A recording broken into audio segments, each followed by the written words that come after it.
Right, we are live. Hey guys, how's it going? Welcome back to the Kiwi Lads channel. We are here for yet another round of Super Rugby Pacific. This one, round 13. And this game, Highlanders versus Western Force. I guess you could call it the preview of what we're going to see a little bit later on tonight between the Crusaders and the Brumbies. There's going to be an outstanding match. But this game, there is still a lot on the line for both of these sides, as we can see when we do have a look at the table, which I will put up for you guys right now. But I hope you guys are all doing well. I hope you've been enjoying your week. I feel like this week, it's felt like a long time since we've seen rugby, but I think that's just because I've been awake for a lot of this week, which does mean that the week just goes by just a little bit slower, I guess you could say. But now looking through, we have got Amelia in the chat. Also, David the Mod is here. Said evening all, Hamish as well. Welcome in, mate.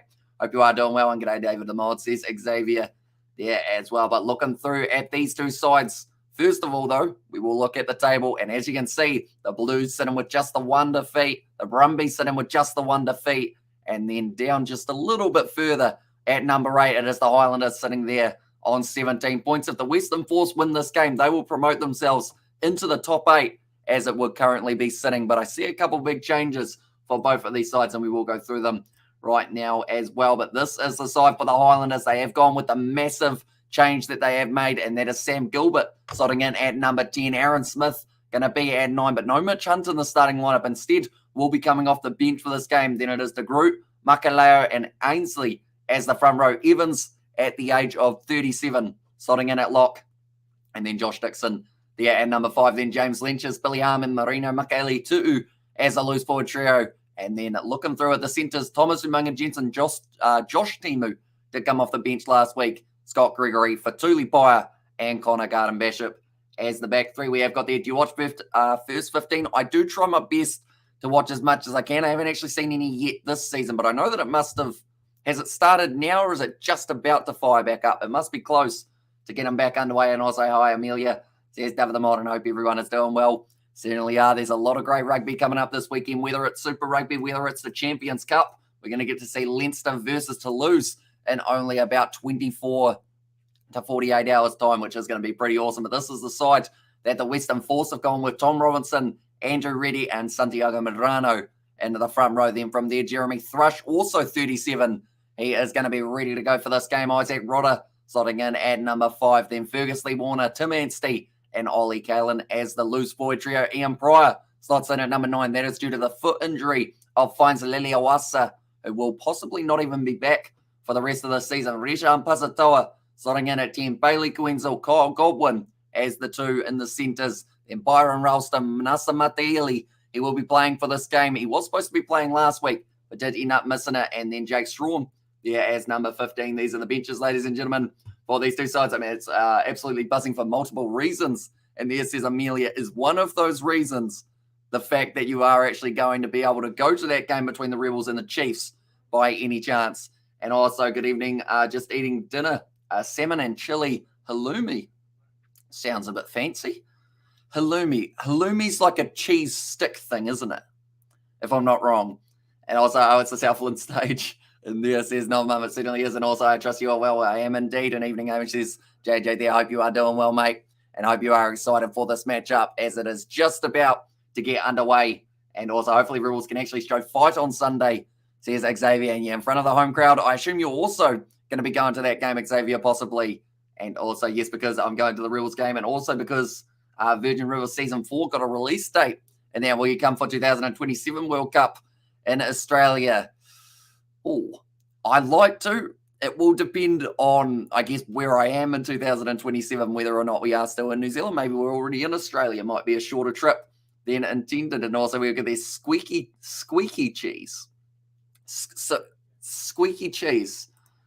Normally the thing that squeaks with the cheese is the thing that eats it, and that's the mice. But squeaky cheese. So is it hard or is it soft? It's a weird question, isn't it, for the start of a live stream? But it will now be the Highlanders will be ready to go at home for this one. Season 4 premieres on July 20th. I swear this wait will be the longest 3 months of my life, says Amelia's taken nicely by Manasa Mataili, who waited for that one to come down just outside of the 22. Ian Pryor goes back across to Rodder, and he is going to run straight over the top of Ethan de Groot, was in that front row for the Highlanders. Interesting that the Highlanders wear their Southland kit, as it has been called, due to the fact that they are actually at home But I guess both of their kits actually overlap. And what are the TAB odds for all games this weekend, says Max? I know that for this game, the Highlanders are heavy favourites, about 84% likely to be able to win. The Crusaders Brumbies one, I haven't actually seen who's favourite for yet. It's a semi-soft cheese. You fry it up, quite expensive, $8 for 200 grams. And there says Novmum. See, I've only ever, I think, is it Nando's in America serves halloumi sticks or something? I think that's the only one that I do know, and hard and squishy. And there says Flesh in. But now on the halfway line, James Lynch is short side to Fatuli Paya, trying to break through, but he is going to be tackled by Coenzel. At the moment, the Highlanders doing very nicely hanging on to this ball, and they've got themselves a penalty as well. From halfway, it looked like Aaron Smith was considering taking the quick tap. Jeremy Thrush hitting him a little bit too high until I can. Or until then, I can enjoy the Super Rugby, says Amelia. And yeah, 2 months' time, about mid-July, that will take you into the international rugby season as well. Could you check the Crusaders versus Brumbies game soon, please, as well? Says Max. I will give it a look. That was close to not going out, but that one has now found the touchline. And I will go like this.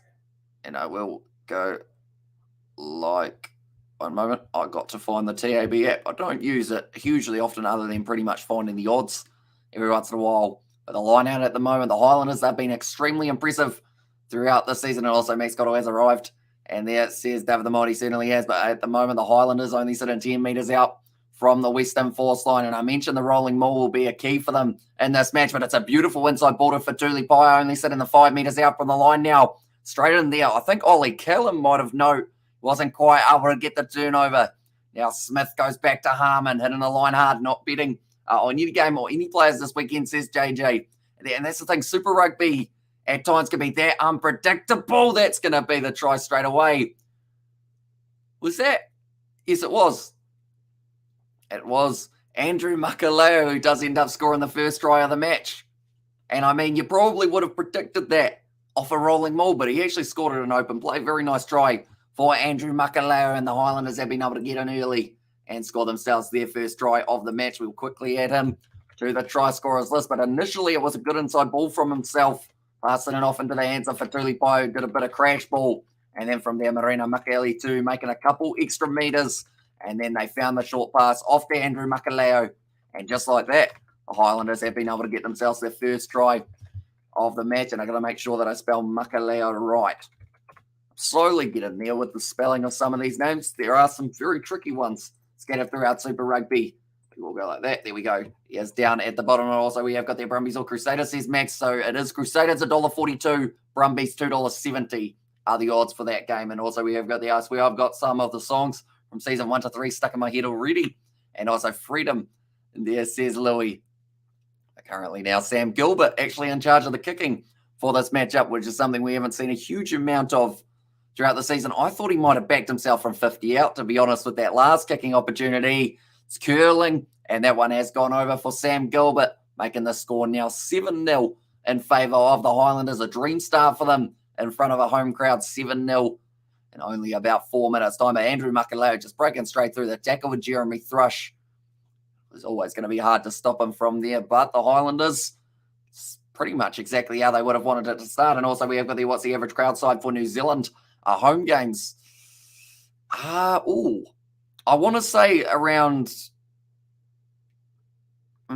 this year it's a bit tricky because I know that they had that little patch where they weren't actually allowed crowds, and then from there they had the restrictions. But I'd say like 10,000, maybe somewhere around there if you're lucky. And also we have got there how Pale playing. Is that for Fatuli Paya? Aiden, do let me know. I'm Brendan McCullum as the New England Test coach, and they'll be playing the Black Cats. Yeah, it's going to be an interesting one for Brendan McCullum because I feel like him and Stokes would get along quite well because they both have a very aggressive style of rugby at the moment. That one's going to be stolen. I meant cricket, but I said rugby. Both have very aggressive styles of cricket. Of course, currently there is a rolling maul on the halfway line for Jermaine Ainsley. That ball, the ball pops out the back, and it was almost going to be a scrum feed in favour of the Western Force, but instead now Sam Gilbert going to be breaking off the back. Marina Makeli too. Ball off to Billy Armand. And that's a last-ditch tackle made by Ralston. I want to save it, but now Aaron Smith, he goes short side. Marino Makeli too drops the head, and he scores again. And at the moment, it seems like maybe there could be another 50 points put on the Western Force here if they're not careful. because that is a brilliant try for Marina Makele-Tu'u. We'll go like this, and we will go like that. But that's 2 tries in about 6 minutes here for the Highlanders.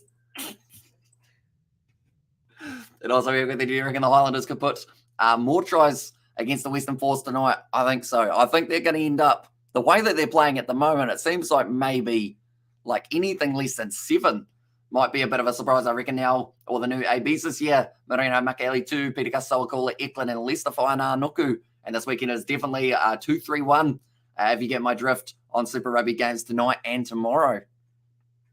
Liking it. Okay, so you're saying, actually, does that mean every single game's going the way of Kiwi sides? Although, actually, Fiji and draw Moana Pacifica, who you're picking, Sammy Souza, because that's going to be a tricky one to predict. And also, we've got the house Sam Gilbert doing at 10. You reckon he will be a good aspect to have in that backline because he won't kick that ball away with little chips and whatnot, similar to what we've seen from Mitch Hunt in the past. And I think that's going to be beneficial for the Highlanders, as we've already seen when they've got their hands on the ball. Backline score twice in this matchup, and now 14-0 with that kick going over. I'm going Brumbies tonight, says Max. And also, do you reckon the Highlanders could put more tries against the Western Force, meaning doing better than the Crusaders? How many did the Crusaders get? I know that they got 53 points, so I guess not basing it off tries, can they get more points than the Crusaders got? I'm going to say no, but I think they get 40 in this match. And also, Brumbies have got no Rob Valentini tonight. That is very true. He is going to be missing. That's going to become a scrum feed now for the Western Force. But yeah, he is a big name out. I know that they've also got rid of Noah Lolesio for that game, and instead at number 10. Yeah, they got at number 10 instead. I think it's actually, what's his face?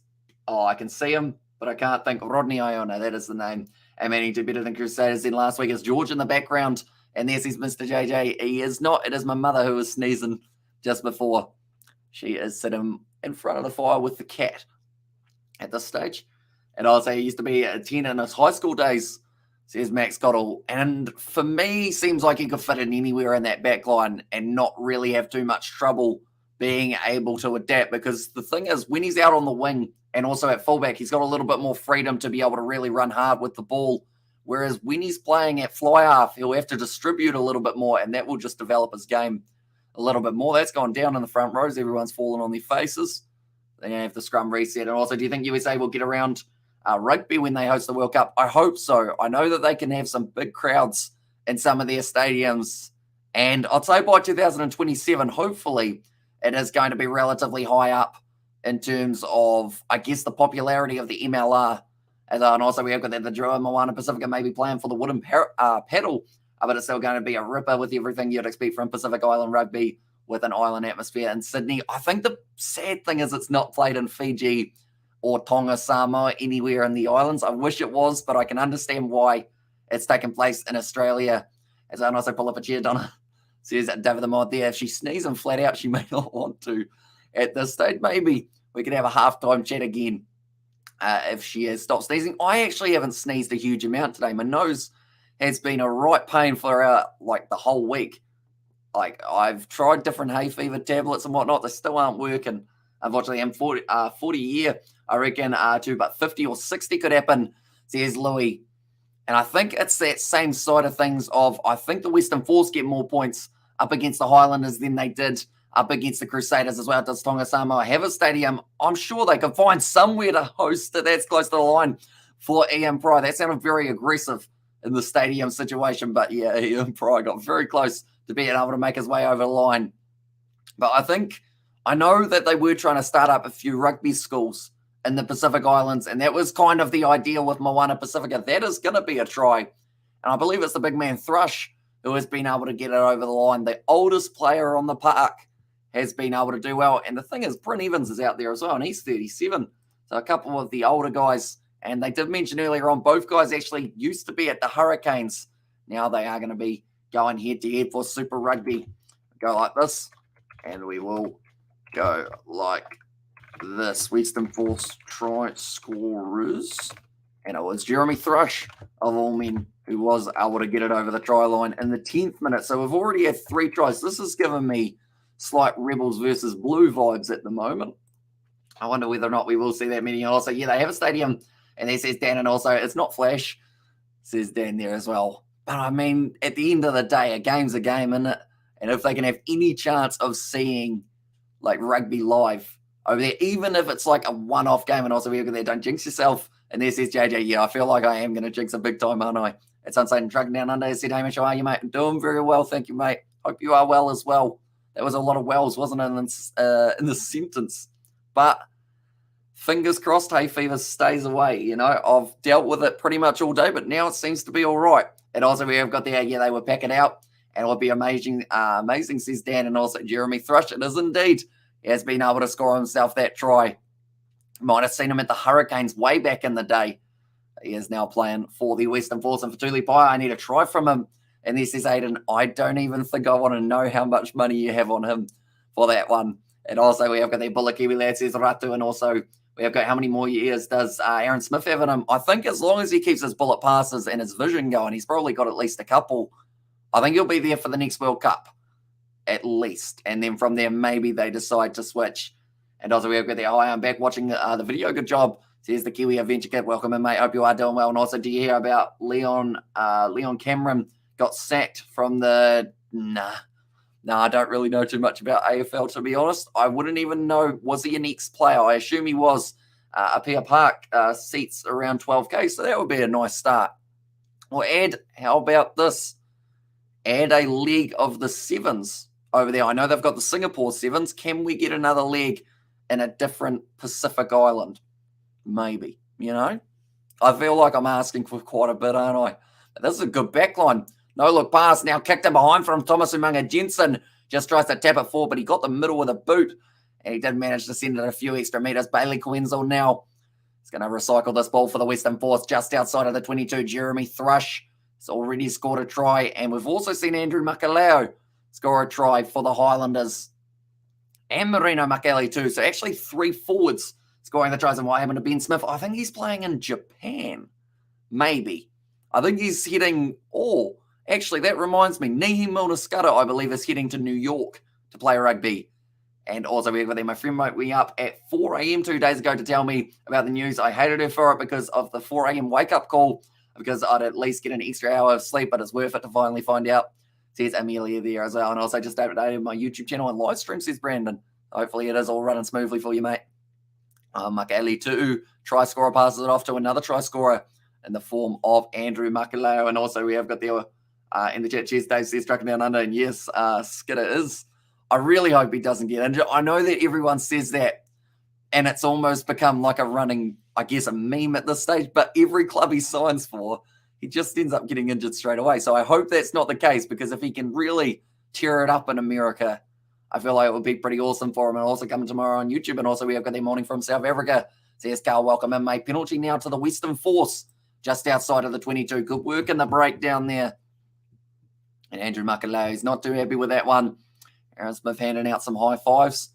At this stage, Ethan de Groot getting involved in the high fives. I think that's the thing. The Highlanders beating the Reds last week was huge for them. That was a morale booster and a half. And is it over, says Connor? This game is not. It's 14 minutes into it at this stage. The next game that is going to be taking place will be the matchup between the Crusaders and the Brumbies, which is a huge one. And Skidder the Glass Cannon. And there says Dan. And also we have got that if Aaron stops taking that step before he passes the damn ball, I would not leave him so predictable. Says JJ there as well. And also after the Reels' final home game of the season, I'm going to give my body a break from going to sporting events for at least until after the release of season 4. So I guess, would you consider going to a Wallabies England game if it is being played at Amy Park? Although I know that they'll have Suncorp for one location. Probably Optus would be another one. And then maybe... Where else have they got? That's a brilliant run from Thomas Umaga Jensen. Now back in his place, Manasa Mateli going to stop him, but instead Scott Gregory goes in and scores the try. That's another one for the Highlanders, and they are on absolute fire today in Dunedin. The Zoo are going crazy, and they've got 3 tries in 15 minutes. Scott Gregory blowing a kiss to the, I think that was the Waterman, I think it might have been, or it might have been someone else maybe in the crowd. The Waterman was just in the way of it. So he got an inverted blown kiss, I guess you could say. I don't know what to call that, but we won't try to go too deep into it. But Gregory He's been able to score himself the try in the 15th minute. This game, why all of a sudden in Super Rugby have we had so many tries in the last couple of rounds? And also, we don't have a game in Melbourne. So I guess they aren't playing Melbourne against England. Do they have any rugby championship games taking place there? Do let me know. I am going to go to the Bledisloe Cup at Marvel Stadium anyways. And there says Amelia, and also I hope the water boy was in the way, says David the Mod. And also we have got their camp because they aren't playing in Melbourne against England. Also, morning, I just woke up, says Luke. Welcome in, mate. Hope you are doing well. You have missed 3 tries in the first little while with this game for the Highlanders and 1 for the Western Force. So it seems like this one's going to be an extremely high scoring one. 21 points to 5 after 15 minutes. I'm still shocked with how many tries we've had in the last couple rounds of this competition. And also, we have got that Fatuli Player, please. I'm begging you, says Aiden. And also, the Wallabies don't have a game in Melbourne. Games versus England is Optus, Suncorp, and also Sydney with a Melbourne game, or get a game versus the ABs, and Wallabies versus England series, Sydney, Brisbane, and Perth. Not Australia, says Sebastian. It's probably lucky, Jay. Didn't see that one. Although, depending on, trucking down under, do you actually live across the road from Jay, or is that just a thing that's been said? Because if you did actually live across the road, does that mean you live in Perth? Or are you like right on the border, maybe? And I was like, yeah, nothing new from the Force. And there says Sammy Souza. Now going back across, Pryor gives it off to Andrew. Ready hit hard by Josh Dixon. He's got to be careful with that tackling technique. You got to wrap the arms and you got to go low, or else you do end up with a yellow card and maybe even a red and a suspension. I'm praying for Yaden. There's Max there as well. Currently for the Western Force. They've got this ball on the halfway line. Fergus Lee Warner flat pass. Santiago Marano's full ass is out on display. Now passing it back across. Pasitoa goes off to Tom Robinson and Sebastian. And there says David now. Isaac Rodder. Nice low tackle made on him by, it was Jermaine Ainsley now firing it back, still on the halfway line. But on phase after phase, wide cutout passes put down by Bailey Glenzel. And also Springbok squad announcement today. Let's see who made it, says Carl. So do you know the time of the squad announcement in New Zealand time, Carl, out of curiosity? Because will it be like a random middle of the night hour here in New Zealand, or will it be a decent hour for us? I think it will be a random middle of the night one. And also, sorry, mate, I missed that. Says Dragging Down Under, no worries. Do you actually live across the road from Jay in Perth? Do let me know. And also, I can't wait when the All Blacks versus England. That will be an epic game to watch. And also, they are letting England fans, or are they letting England fans travel to Australia? I believe so. I don't think they've got too many restrictions currently for Australia. So I think they should be all right to be able to go over. And I mean, hopefully they do get a decent attendance. Suncorp can hold quite a few people. Optus is a great stadium to watch sport from. Is that Jeremy Thrush with an inhaler? Maybe, if I'm not wrong. And also we have got there, probably while you're asleep. And there says Carl, although my sleep hours are really weird, so maybe I might be awake. How many hours from now is it being announced, Carl? Do let me know. Is it today or tomorrow, I guess? Because it must currently be morning for you guys, and Australia borders are open.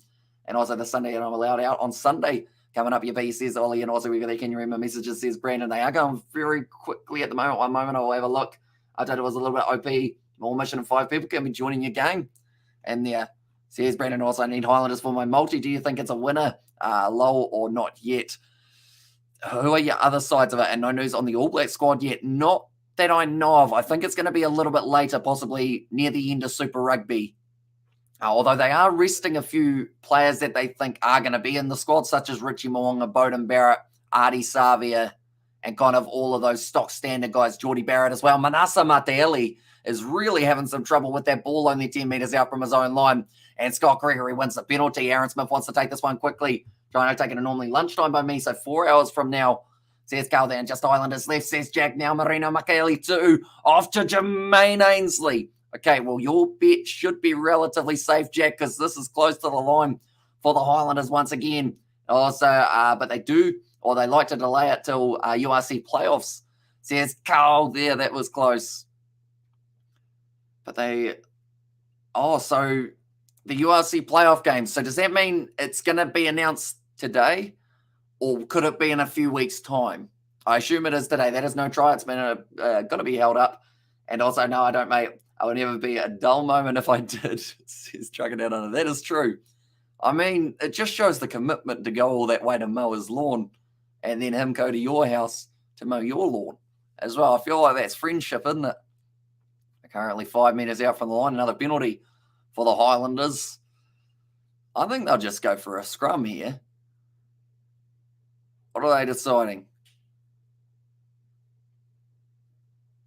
Okay, I think James Lent just wants the one near the touchline so that they can kick it for touch. And also, I hope today I want to see Evan Ruiz make the team. Or Evan Ruiz make the team, says Carl. I hope today. So have they announced it as today, or have they just kind of said that it might happen soon? I'm going to have a quick look to see what I can find out. Springboks squad, what we got here. Okay, I found the old squad. That doesn't really help me though. It's to be announced in next fortnight. Okay, so it's at some stage soon, possibly. So, wait, during the... Oh, no, that's a picture of him during the England game. Okay, that makes sense. Okay, the next fortnight, and the players will go into a camp on June 6th in Pretoria. So, at maximum time, you're looking at a month, but it certainly shouldn't be. I think it will be at some stage relatively soon, hopefully, that we do get to see it. And also, we have got hopefully the Rebels win on Sunday. I don't think we will, but as long as it's not a repeat of last week, I'm happy, says Amelia. Because that's the other side of things. They might look at doing it midweek, kind of on like a Tuesday or a Wednesday, just to, I guess, not... Oh, no, but none of the players are playing at the moment anyway, are they? Other than Curry Cup is the one that they have got on. The URC sides have got a bit of a spell, don't they? Now, 5 metres out from the line, it will be a scrum feed for the Highlanders. Marino Makaele goes on the back. He's going to be just going straight through. That was too easy for him. And he scores a second. He's just absolutely booted it into the crowd. And that's another try for the Highlanders. And Marino Makaele looks like he's going to have a field day out there. 21 minutes through this game. And we have already had 5 tries scored between the two sides. What's going on? And also, could this be the Box Last Championship campaign? And there says Fleshin. Ooh. Are we talking Rugby Championship? Or are we talking the Rugby World Cup side of things? Do let me know. And also, even for a training camp, I would be happy with it. And that's the thing. I feel like you need to have those young guys in there. Give them some experience. Like, their sides are probably going to hate it because the Curry Cup teams won't be able to use them. But at least, like, I don't want to see what happened in Australia, though. How they brought over the two Dupria brothers, didn't they, from the Sale Sharks. Never played either of them, and then they just had to pretty much go back because they weren't needed. Right.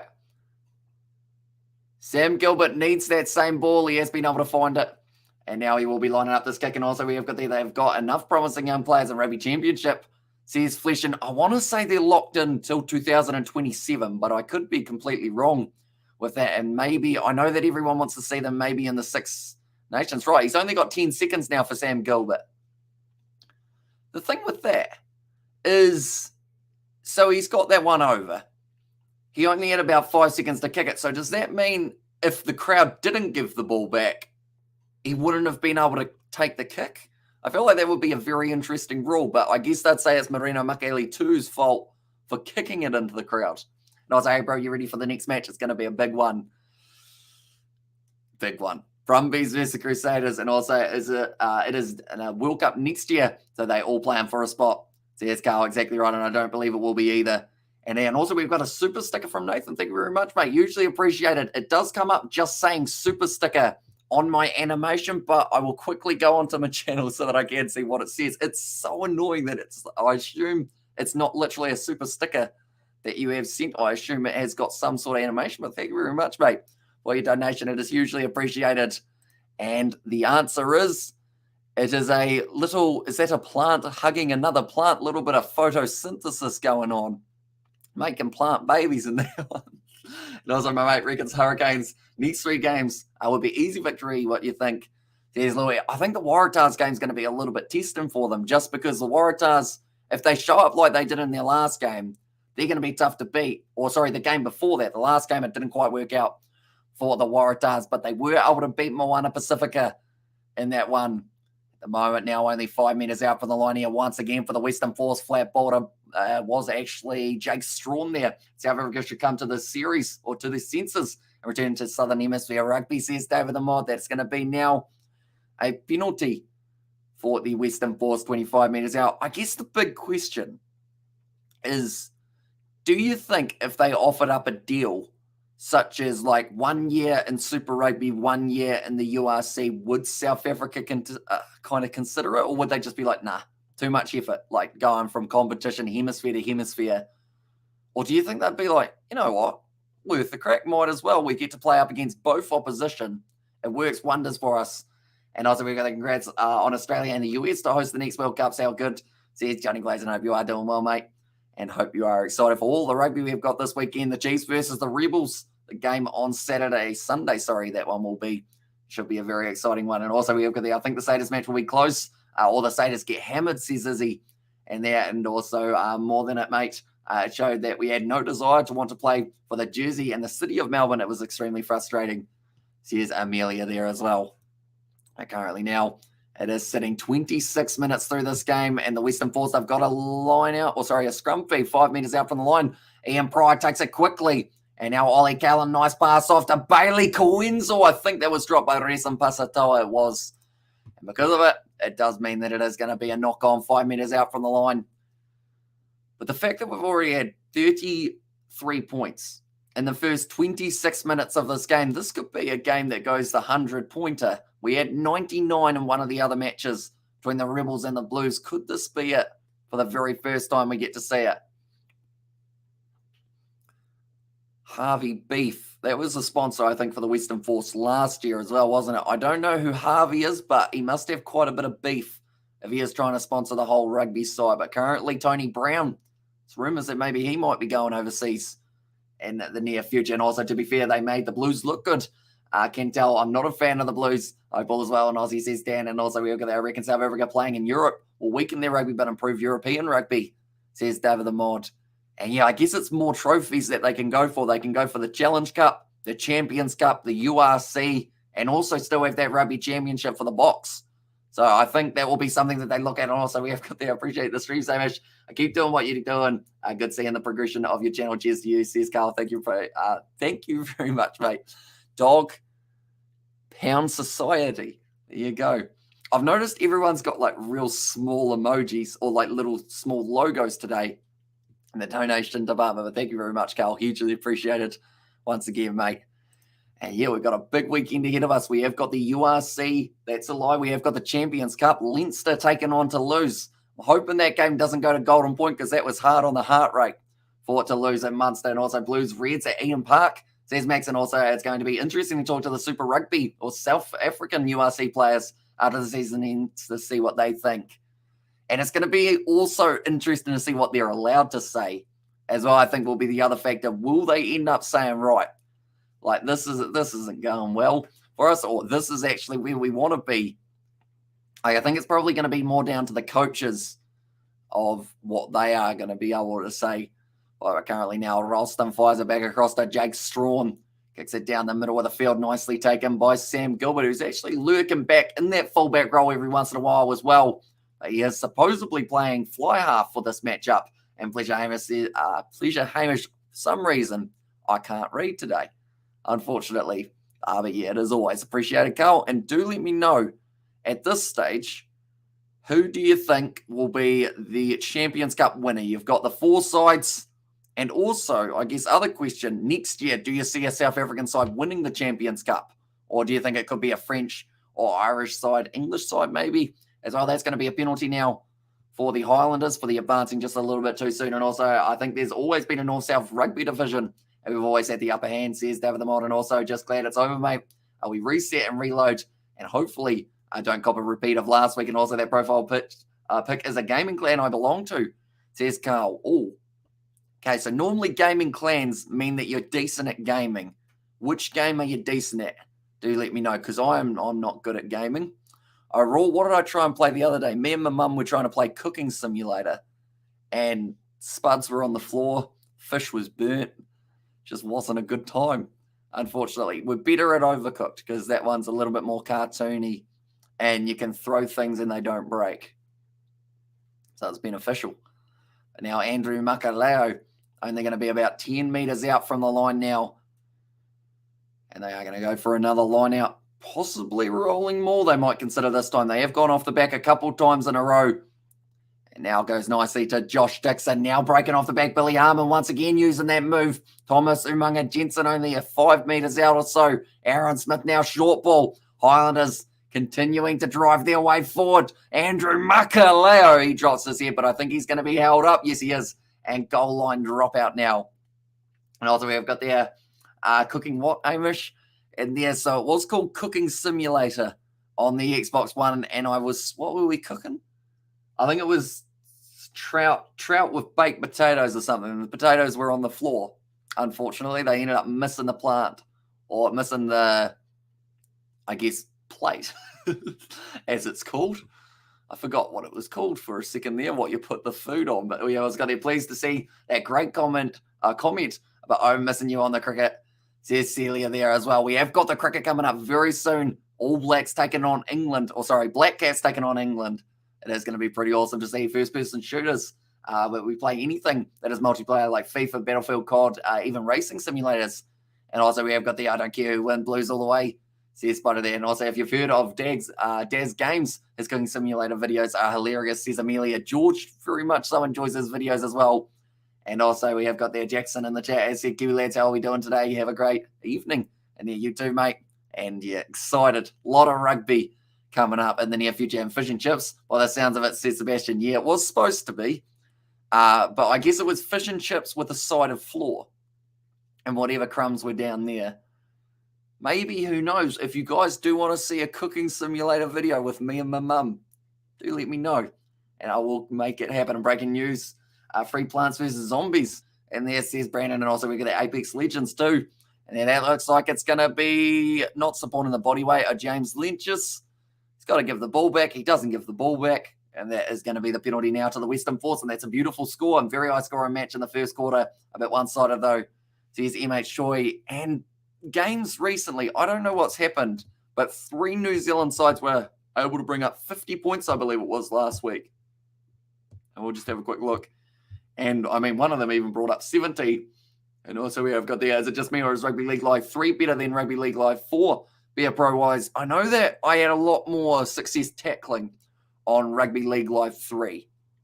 And also we have got there, we'll catch you a bit later on, morning priority, says Carl. And once they do announce that side, Carl, be sure to let me know in like a comment section or anything. If we're still streaming, do let me know there and I will give it a look and see who makes it. Oh, they're checking this one. I feel like George, or I like watching Amish and George's videos. I feel like George helps improve my grammar. Yes, David. Yeah, that's the thing. Main channel, we censor. George edits the ones for the Kiwi Lads Gaming, as you guys can probably tell, or the Kiwi Lads Extras it's called now. Because, yeah, nothing gets censored. It's just all hectic, really. And I was like, let's go Landers. I'm going for a game of golf tomorrow. And they're right. We're checking for a TMO. Oh, no. Is it Josh Dixon? It is. Right. Now, I mentioned about Josh Dixon, how he had a red card recently and needs to really work on that tackle. Make sure you're low. Make sure you're not connecting with the head. And he's connected with the neck, so that's probably a yellow card. And one of those days where the floor's cleaner than, or when the floor cleaner is the source in there, says Sebastian. Well, it might have. I mean, actually, no, they said that it was a bit rough and the temperature wasn't right, unfortunately. So, I mean, if the potatoes are on the floor, they're probably going to cool down relatively quickly. He's dropping those, says Harris. He is, but he's also a tall man. So I think they're expecting him to drop a little bit more than that. And it rides up, is what they're saying on the commentary. Live 3 have a better chance of playing the likes of State of Origin and Rep Rugby League, whereas it's pretty much impossible to get selected for Rep Rugby League and Rugby League Live 4. And Islanders need the high score to boost their camp's morale. I mean, earlier on, we saw some high fives going around the camp, which is always an ideal situation. But yeah, the Blues getting 71, Crusaders getting 53, Hurricanes getting 67. Upright in the tackle.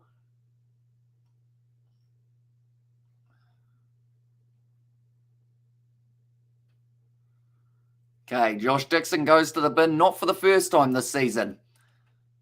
And now he will be off the field for the next 10 minutes. That will give the benefit or a little bit of an advantage to the Western Force. Josh Dixon, 10 minutes off now. He's just licking his beard at this stage, Josh Dixon. He looks like he's kind of in a trance. He didn't really look like he was completely, I guess, there at the stage. Download the KFC app and get it delivered is what they're saying. We don't have that app here, unfortunately, because it doesn't quite deliver this far. And also, hey, bro, awesome weather over here today. What is it like in New Zealand, says Josh? We are currently sitting 10 degrees and cloudy, but we did have some nice sun earlier on today, which was quite cool. Jeremy Thrusher dropped that ball, which he won't be too happy about.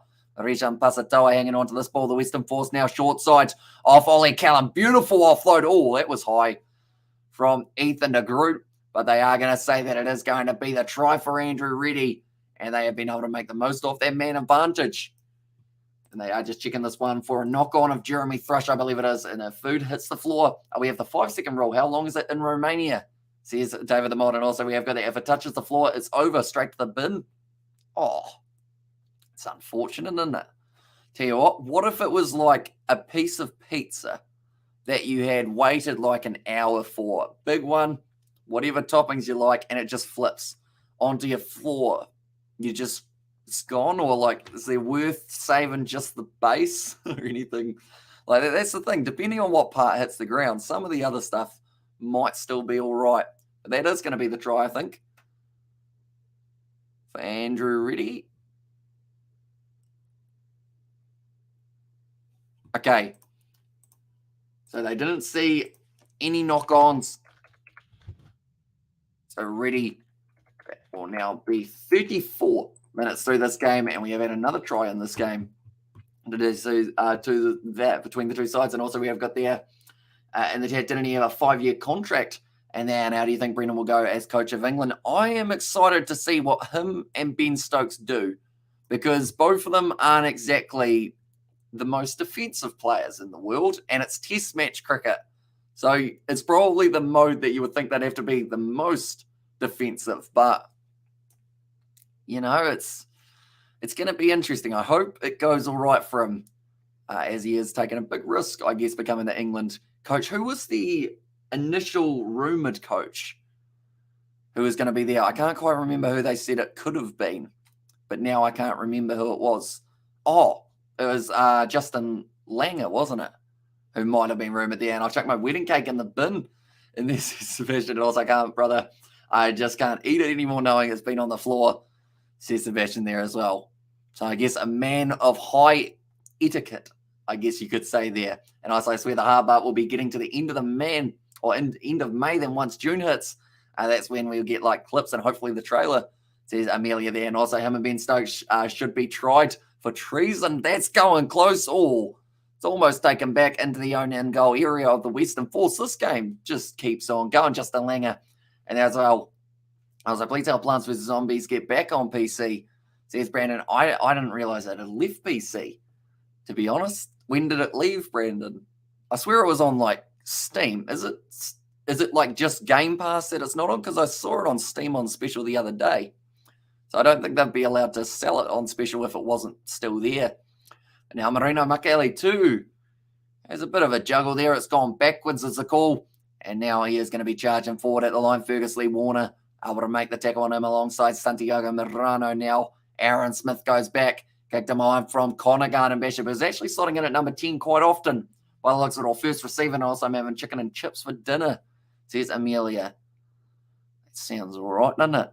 I think, when was the last time I had chicken and chips? I normally either have chicken or I have chips. I haven't really had the combo. I know that George likes going and getting some chicken and chips every once in a while. Well, England can't get any worse. And there, says Obi. That is very true. And I mean, any wins under their belt will be huge for England because they've got the potential. Like, they've got some very good players. It's just putting it together. I think Ethan de Groot's just getting checked out a little bit here.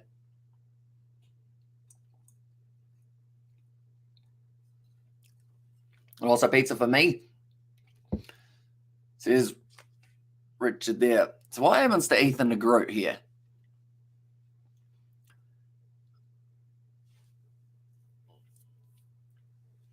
I think Ethan de Groot Okay, so he took a shot under the armpit, I think is what they're looking at. And will Marino bring up 3 or 4 tries tonight, says Max. Ooh, I'm going to be harsh and say he doesn't score anymore, but instead it is one of the other loose forwards who will be able to get themselves one. And I love my chicken, especially when it's one of them chicken patties with like rosemary. And also we have got there, and sage flaming, and also we have got there, what do you think about next World Cup's host for rugby? Says Roger, I am excited to see Australia host because it will be decent time zones for us. USA will be an interesting one to see how much they do get in behind kind of the rugby side of things. But that's the thing, they've got how many years? About 9 years to be able to really push the game of rugby over there. And hopefully it will go all right, unless we're talking about maybe France. And if it's France, that's going to be a rough time zone for us. But I'm looking forward to seeing what France can do as favourites going into that World Cup. And today from Brisbane, keep up the awesome work. And there's Kurt Golden. Yeah, I hope you are doing well, mate. And hope you are excited for all of the rugby that we have got coming up in a very short moment. It sounds lovely, Amelia. Enjoy that, some pizza for me, says Richard there. And also we have got there, don't those new rugby rules come into being in July? Oh, which ones are we talking, David? Do let me know. And also, do you think McCullum will be a good test coach for England? I think he'll be a little bit more aggressive, possibly. Definitely in that combination of him and Stokes, because neither of those guys really go at a slow strike rate at all. So they'll have those aggressive tendencies that hopefully will get them in a position to be able to win a game or two. But that is going to be side entry penalty against the Highlanders, and it was against Andrew Makalau. And also we have got their Milwaukee Blues. Oh, sorry, that was terrible. Milwaukee Bucks win tomorrow, says Hockey Pucks there. And also, how is it possible to watch this game? What country are you in? Hockey Pucks, do let me know, and I will try and help you out. And also come over to Europe, and we go to a game for the World Cup, says Josh. I mean, I think at this stage, maybe Australia for 2027 might be my slightly more likely one, but I mean, it would be pretty awesome going up there. And also, PC is no longer available, Plants vs. Zombies on PC, because this little update. So they are going to, And also we have got there who will win Leinster versus Toulouse. That's a tough game, but I believe it's being played in Ireland for that match. So I think it is going to be Leinster, but Toulouse are going to be a tough side to beat. Like, if they go with the same lineup as they had last week up against Munster, the 50-22 rule, etc., and they're... Wait, so are they going to be taking them away or keeping them? And also Toulouse, says Young there. Because that's the thing, Dupont, if he's playing well, Intermac as well, like those guys are going to be huge. And does this game go under 72 points? Oh, okay, so we're currently sitting 39 minutes in with 38 points on the board. They've slowed down a little bit in terms of the tries and whatnot. It's like, I assume that's for some sort of like over or under bet, and that's probably about a pass score for this matchup, to be honest. So it could easily go either side of that. And in the UK, this game is on Sky Sport Mix.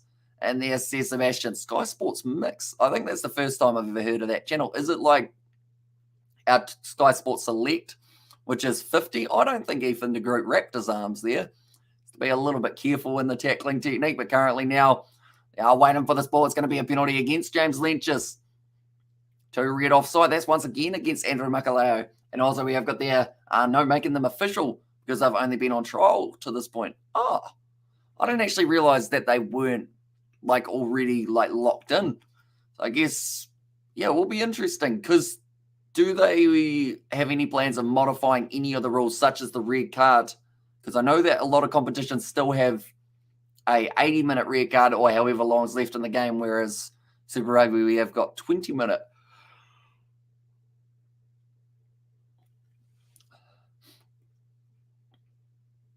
Ethan de Groot, he hit Manasa Mataele pretty hard. And also going to 15-day meeting. That is a long meeting. That is a lot of talking. Now going back to the back of the Roland Mall. And the Western Force, they've got one last chance to be able to go over to Manstey with a nice carry. 20 metres out from the line prior. Now looking short side off to Jeremy Thrush. Was getting wrestled to the ground by Marino Makaele too. Now Pryor, beautiful ball. Oh, Manasa Mataele has gone straight to his hands, but Fergus Lee Warner's been able to jump on it. Now Sam Gilbert, he is on that ball, is he? Yes, he is. And he's been able to win the penalty right. If I was the Highlanders and I'm inside of my 22. What do you do? I think Aaron Smith is going to tap this one, kick it into touch, and take halftime of 28 points to 10. And that is exactly it. And there's no way this goes over. Under 70 points, no doubt. Says Hockey Parks, yeah. It just depends on the second half, kind of the start, I guess you could say, because we had how many points in that first little while of the first half? Like 3 tries in 10 minutes. In fact, almost 4 tries in 10 minutes. But I want to also nothing I know of. But you make an excellent point, Amish. Says David the Mod there. And also, I won't be surprised if the new laws are about to be, in effect, blows up in the faces of World Rugby. Says Sammy Souza. Because I know that the initial thing with the 50-22 was to try and have more players back and kind of have players. I think the gist of it was to kind of have it a little bit more, I guess, flowing for the game, but also reduced heavy contact, I think was the other side of it. And also, Leinster cruised last weekend to lose that hard battle, says Fleshin, and I'm going to quickly see whether or not we've got lineups for those sides. Anyone who can hear like a weird siren, that is the fire station at the moment. And that is just blasting. And also, I won't be surprised. Oh, no, I read that one. And also, you're a player. Oh, you're a player. Would you rather play in a team that is losing and get 80 minutes a game, play in a good team and get 10 minutes a game? Losing team, 80-minute game. Just because, like, the only way to get better is to get game time. Like, yes, you can train all you like, but it's that, like, real match. It's like in cricket, like, playing up against a bowling machine. Like, it's great for your coordination and whatnot, but, like, until you actually face it out of someone's hand, it's a whole different story. So I would say, yeah, I'll go with a bad team for 80 minutes and then just hope that maybe one day you do get to go a little bit further. And also, as the red card rule in effect for internationals, I think so. Because I know that Geordie Barrett experienced it in the Rugby Championship for kicking Marika Korombeti in the face. He got 20 minutes off. But then also, Marika Korombeti, his initial red card, that was just before they brought in that rule. So I believe now it is 20-minute red cards at international level, but I could still be slightly wrong, which I normally am. So it is, but it could not be as well. Maybe it's just a rugby championship thing that we've seen. I'm trying to think of other red cards we've had in recent times. Six Nations. We saw that guy off the field for the whole game, didn't we? So maybe Six Nations it's not, but rugby championship it is. And then how long did the Argentinian, was it Juan Cruz Malia ended up with a red card up against Wales? Maybe. Did he have to stay off the whole time or did he get to come back on? It's very confusing that they don't really have it consistent throughout all competitions. So it's like just a guessing game, really. And Jules for England, yeah, he was the one who ended up with that card extremely early, wasn't he? Because the URC, I think it is also 80 minutes, if I'm not wrong. And also we have got the Brumbies versus Crusaders game better.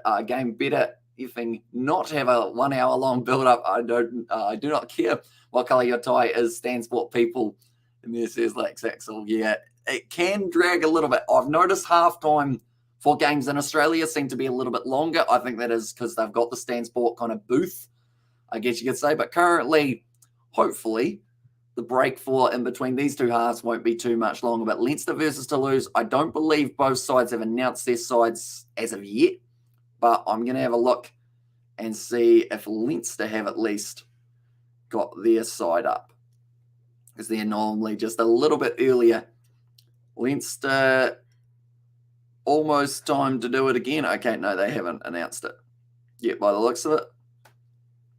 Unless they did it way earlier on. No, when I signed jersey, that's not what I'm after. Okay, no, they haven't got it yet for either side, and also definitely not in up there.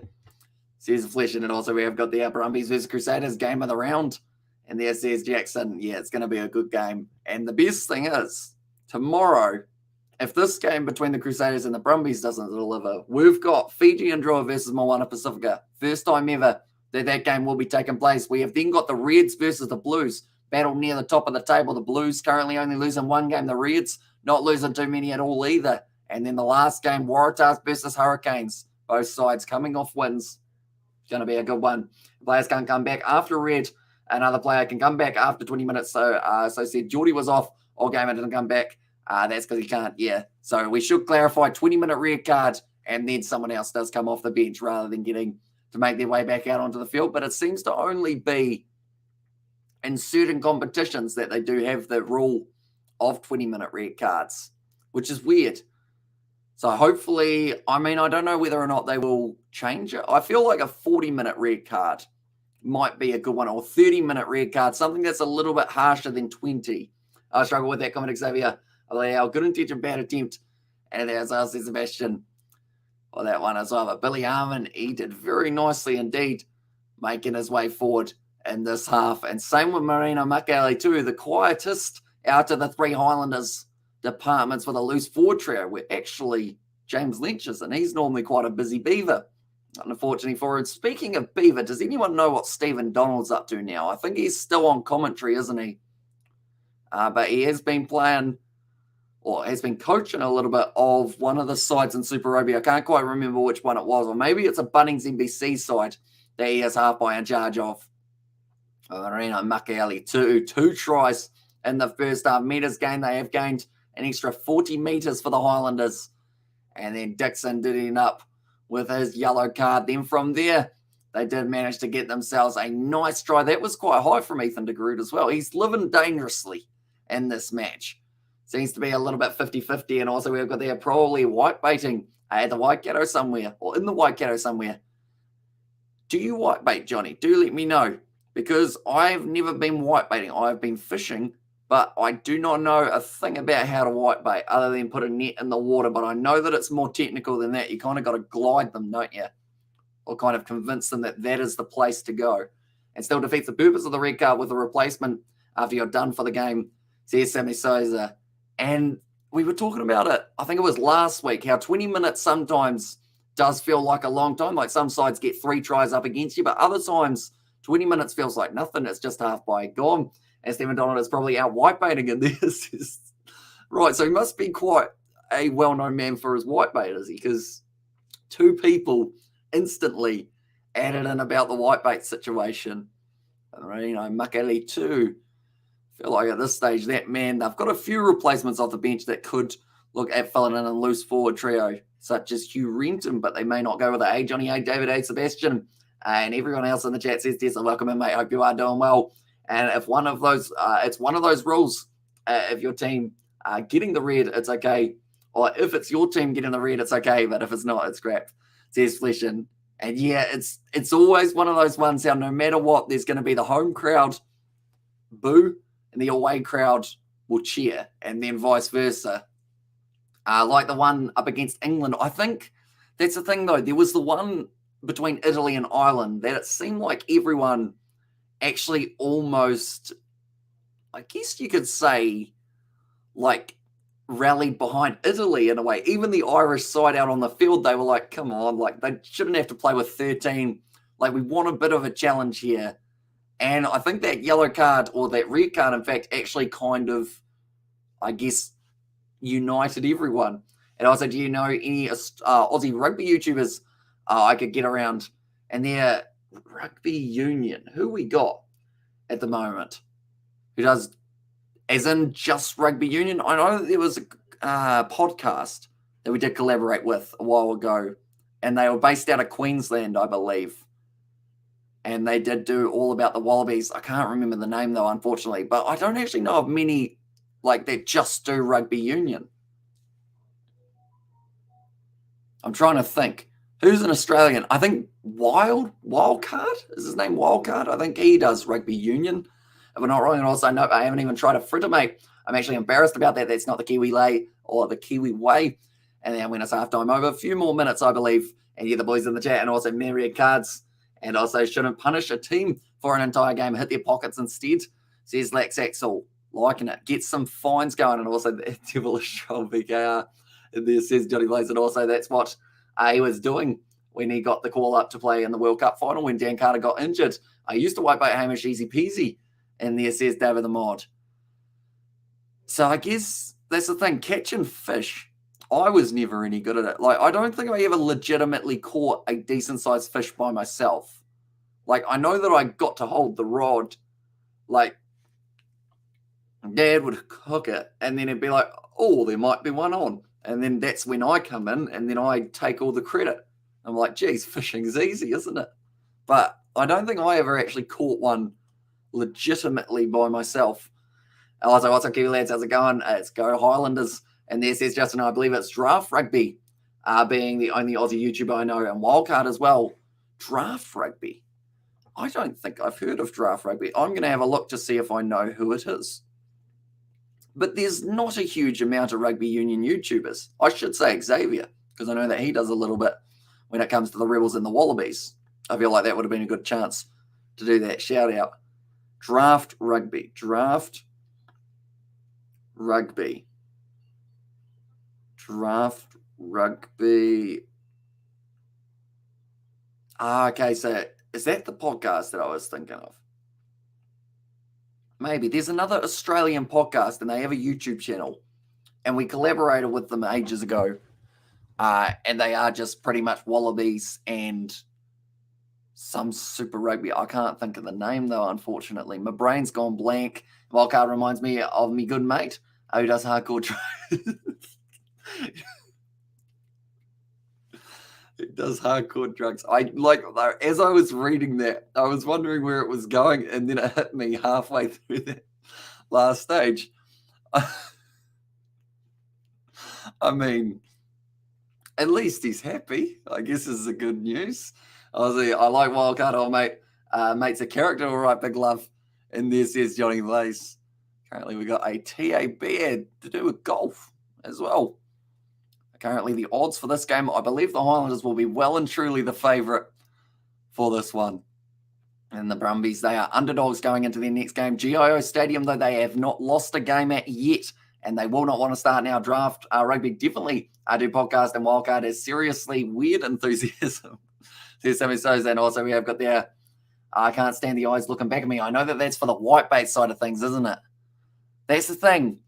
I don't think I'd ever eat like sardines or anything that like have eyes, because I mean, fish have eyes, but you don't really eat the eyes, do you? Do you? Does anyone eat fish eyes? And if so, what do they taste like, and why do you eat them?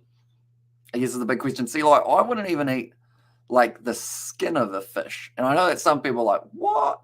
That's like a great part. You're crisping it up, you put a bit of seasoning on it, and it's beautiful. But I just don't eat it, really. And also, we do you think the Blues and Crusaders will be grand final? There's a chance, but also there's a chance that maybe the Brumbies or someone along those lines could make their way through, because GIO Stadium, they've got a very good record. And if they have home semi-final, home quarterfinal, I think they've got a decent chance of being able to make their way through. So the Blues just have to make sure that they keep on winning, although their next game will be up against the Reds, and that will be tomorrow. Fish rice is a good source of protein and nutrients, including good old H2O. Fish rice. Fish rice. So is that like shredded fish, I guess? Offload as an Aussie podcast / YouTube, and there says Kurt. I feel like I should know more rugby YouTubers, shouldn't I? Overall, but like I said, there's only a very small group, and I hope that it continues to grow and we end up having like 100. I think we've got like 15 at the moment, so 100 would be nice. And Chiefs are will make quarters. Lock it in, Eddie. And there it says it was Johnny Blaze, and also fish eyes. Fish eyes. So have good protein. Okay. Right, and also don't go to Japan then. Oh, okay, so do they eat fish eyes? That's the thing. I feel like it's one of those ones, it's probably a niche type thing. If you enjoy them, you enjoy them. If you don't enjoy them, you probably wouldn't try them. And I'm engaged to the gym. No more distractions, bruh. And there's says Lex Axel. And then also we all know 2 Cents is the GOAT of rugby YouTube. And there says Xavier Brown. He certainly is. When it comes to Kiwis, I think it is him, and also the black jersey, I think it is. He used to be called something else. The All Blacks fan page, I think it was. But now I think he's black jersey. And I hope you get a job doing this on a professional scale. Says Justin, maybe one day we will be able to move out of the old lounge. And at the moment, we are just chilling. Although I quite like the lounge because we got the fire right there, so it's nice and warm. As Kiwi lads, over 2 cents, says Johnny Blaze. So that's a very big call Well, that one in fish heads was a go-to for my family. I stuck to the chicken nugget. And there says Obi. I mean, that's the thing. Go into the fish and chip shop. You never know what type of chicken nugget you're going to get. Sometimes you get like a real solid one. Sometimes you get one of those ones that are a little bit mushy. And I feel like it's finding that perfect balance of chicken nugget can just develop a childhood, really, can't it? But that is now going to be kicked off for the second half. Oh, false alarm. No, they're going back. Wait for the whistle is the call from the referee there. So he went just a little bit too early. The current 15, they have actually made one change, and that is Daniel Leonard Brown on the field for Ethan de Groot and both Fiji and Drua game tomorrow. So what do you think, Drua? Our team will be improved, says Suresh. I do like their backline a lot better this week than last week, just because it seemed like they had a few too many reshuffles, but I do see that they have actually got someone who normally plays hooker playing at flanker for that game next week. So it's going to, their game tomorrow, but hopefully they can find themselves some decent momentum. I feel bad for the draw because they've been close many times. Kiwi Lads streams 2 Cents Rugby, but 2 Cents videos over the Kiwi Lads videos. And there says Xavier. I would definitely agree with the video side of things. His ones, he's got a lot of knowledge, that man. And also have the draw by 1. Says Sammy Sosa, geez, that'll be a good match. Great way to start a Saturday. 1 point difference. That's a penalty now to the Highlanders. And they've been able to get themselves the early penalty in the second half. But I do see a few of the 7 sides have announced their sides for next week's competition in Toulouse. Those are going to be random hour games, but also, unfortunately, there's a little bit of overlapping nature with, I believe it's kind of around the first few hours of each day. And also, what are the games tomorrow? So the first game is 4:35 p.m., and that will be the matchup taking place between Fiji and Drua and Moana Pacifica. Then the next game is going to be taking place up against the Reds and the Blues. That is at 7:05 at Eden Park. And then 9:45, Waratahs versus Hurricanes will be the other ones. And also we have got there's Rugby Analyst in the UK. He did a lot of the Six Nations, didn't he? If I'm not wrong, Fletcher. And then also Rugby Geeks. And there, I believe we have actually, did we collaborate right back at the start? No, I don't think we did, but we've been on a few of his streams right near the start. I think I'm a part of his Discord server from back when he was sitting at about 100 subscribers. But now Aaron Smith waiting for this ball at the back. It's going to be another advantage now to the Highlanders. Marino Makaeli Tu'u now driving forward. Some very good league drives from him. Now waiting for it at the back. Going to be backline movement. Thomas Umunga Jensen off to Sam Gilbert, who hasn't really played a fly half role per se in this match, but he hasn't really had to, because the backline of the Highlanders has been looking very crisp and they've had a majority of the ball throughout this matchup. Now it's going to be Aaron Smith flick on the inside to Connor Garden Bishop. He has juggled that one, but it's going back for the initial penalty for the player not rolling away. Lying on top of the player, not clearing the ball is what the penalty is going to be for.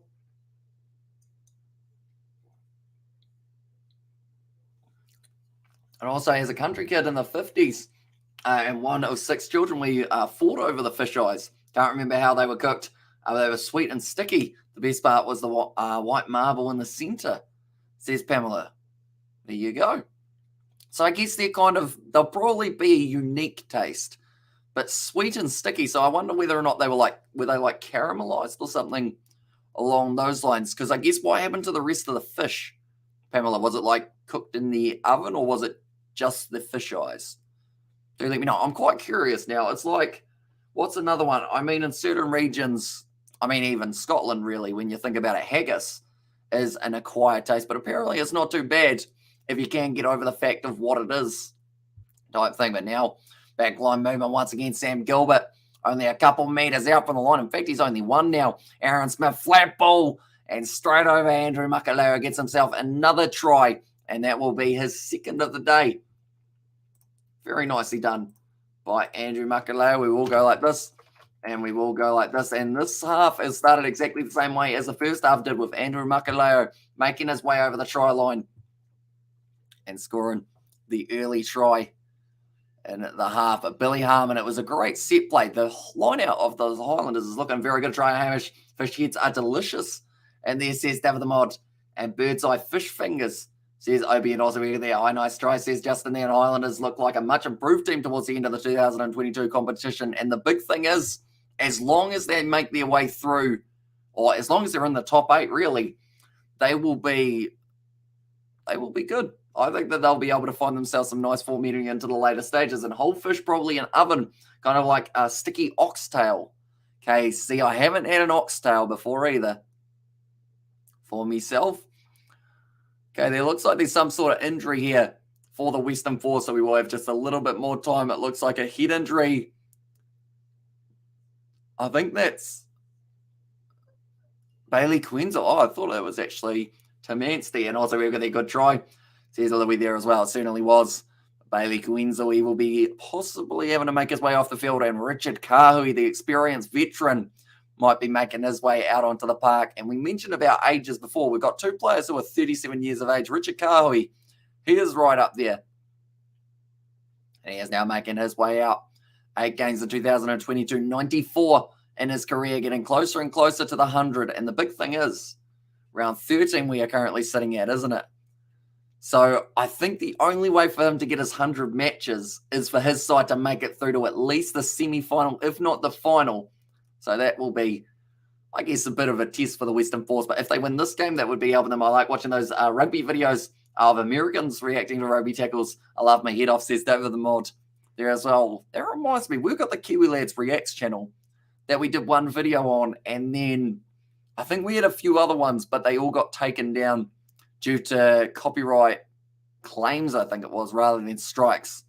But it was a muddled mess. But we are hoping to maybe get that fire back up at some stage soon. We did film a video a couple weeks ago, but I learned don't leave George in charge of clicking the button to record, because the audio recorded, but our perspective did not, unfortunately. And I have things for the commentary. Highlanders looking like they're peaking at the right time and could knock out some of the big guns come final time, says William. I'd agree. They seem like they have finally found that momentum.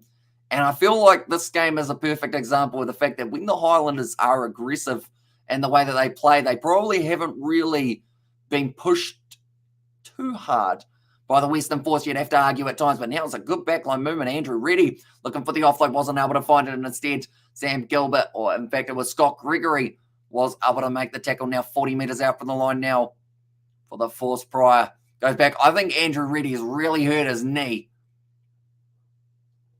It looks like he is going to be staying down for a little while, but it is going to be now going back for the penalty advantage. And also we have got there, Ayon George did that Richie Moonga reaction. That is the lone video on that one. And is Gilbert missed tonight? I don't believe so at this stage. Bobo Parkinson is in the crowd alongside Selby Rickett.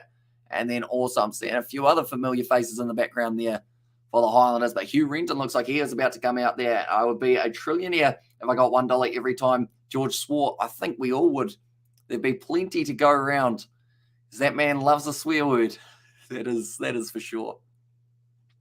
I guess it's all right on the sport channel or the other one. But then I guess we've kind of we censored from the get-go on this one, which does mean there's quite a few bits and bobs that we do have to do. Or it might have been the ankle. Already it might have folded awkwardly, but yeah, it is certainly more editing time, but I feel like it makes it quite funny for myself to get to see all of the little parts that normally get taken out. But Bailey Quenzel at the moment just getting a drink on the sideline. Looks like he will not be returning to the field. And also we have got there, does Western Force have any shot at scoring? Here's hockey pucks.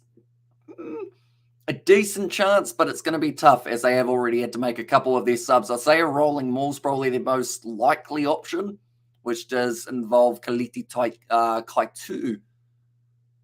Kaituu, sorry, who's just made his way out onto the field. Got those syllables all muddled up. And also, if you don't swear, it means everyone gets to watch it. And there says Xavier Brown. That is true. See, that's the thing. I think recently he did actually ask me how to censor things. So I don't know whether or not censoring is coming up on the Kiwi Lads Extras channel, because I think he was saying about how, like, he doesn't want someone who's a child to be watching it in their lounge on the TV and then just have him dropping all of these terrible swear words. They were his words, so I was quite surprised by that statement, because I think he quite enjoys it at the same time. Now, Pryor Goes back, big shot on Feleti Kaitu'u. And he ends up dropping the ball now. Jermaine Ainsley wrestled down by Fergus Lee Warner. 46 minutes through this game. Currently, Aaron Smith goes back across to Josh Timu. Haven't really seen too much of him throughout this match. Now, Scott Gregory does have this ball, and he decides to kick it in behind. And we'll be looking for touch. Isn't able to find it, though. And it is going back for the initial penalty. And Ben O'Keefe says there was just a little knock on the ground there. Tony Brown, he will be, I think, on his way after the season, but it would be interesting to see who the replacement is for him if they do end up finding a new coach for the Highlanders. So I guess that's another question. Who would you guys like to see as the Highlanders coach if they do end up switching him out? We'll quickly go like this. And I will go like this as well. There we go. I'll put my game back on the middle screen for myself. But there are quite a few students in attendance for this matchup by the looks of it. And the Zoo is currently loving this game because the Highlanders are winning.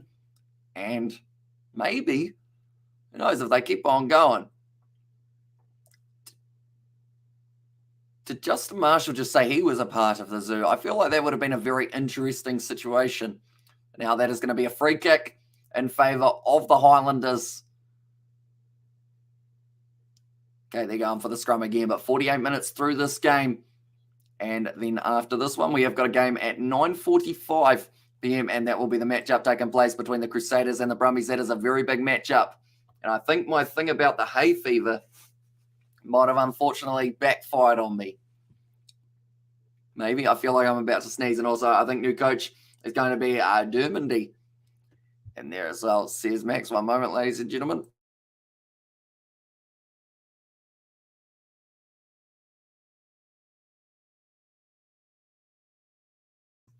There we go. Hopefully that is the only time for today that we will have to do that. That's a big push from the Western Force, and they do end up receiving the penalty for that one. Big push from Jeremy Thrush and the rest of the forwards, and also Ms. Brumbies, the only team with good performances both home and away consistently, says Lax. I know that they've only lost the one game, and that was up against the Reds. But then in the other game up against the Reds, they were victorious. So they've kind of gone 1-1. Western Force have not lost a line-out or scrum against the New Zealand team this year. That's an insane stat. Because they've played two New Zealand sides, which I know sounds like, oh, it's only two, but that's still two very good performances in a row when it comes to that kind of set play. Although now, normally the best thing to do when we come up with a stat like that is normally jinx someone. Feleti Kaitu'u now about to line up this throw. Taken at the front for Jeremy Thrush. Nicely done. And also, there's going to be an All Blacks who's going to take up coaching soon. I can't tell who. Oh, I can't tell you who. Says Justin, they have got themselves a penalty advantage. And they are going to be trying to roll their way forward here for the Western Force. Currently 45 points scored throughout this game. Ian Pryor now fires it back to Richard Carr. He goes for the grubber. It doesn't work out, but it's going back for the initial penalty in favour of the Western Force.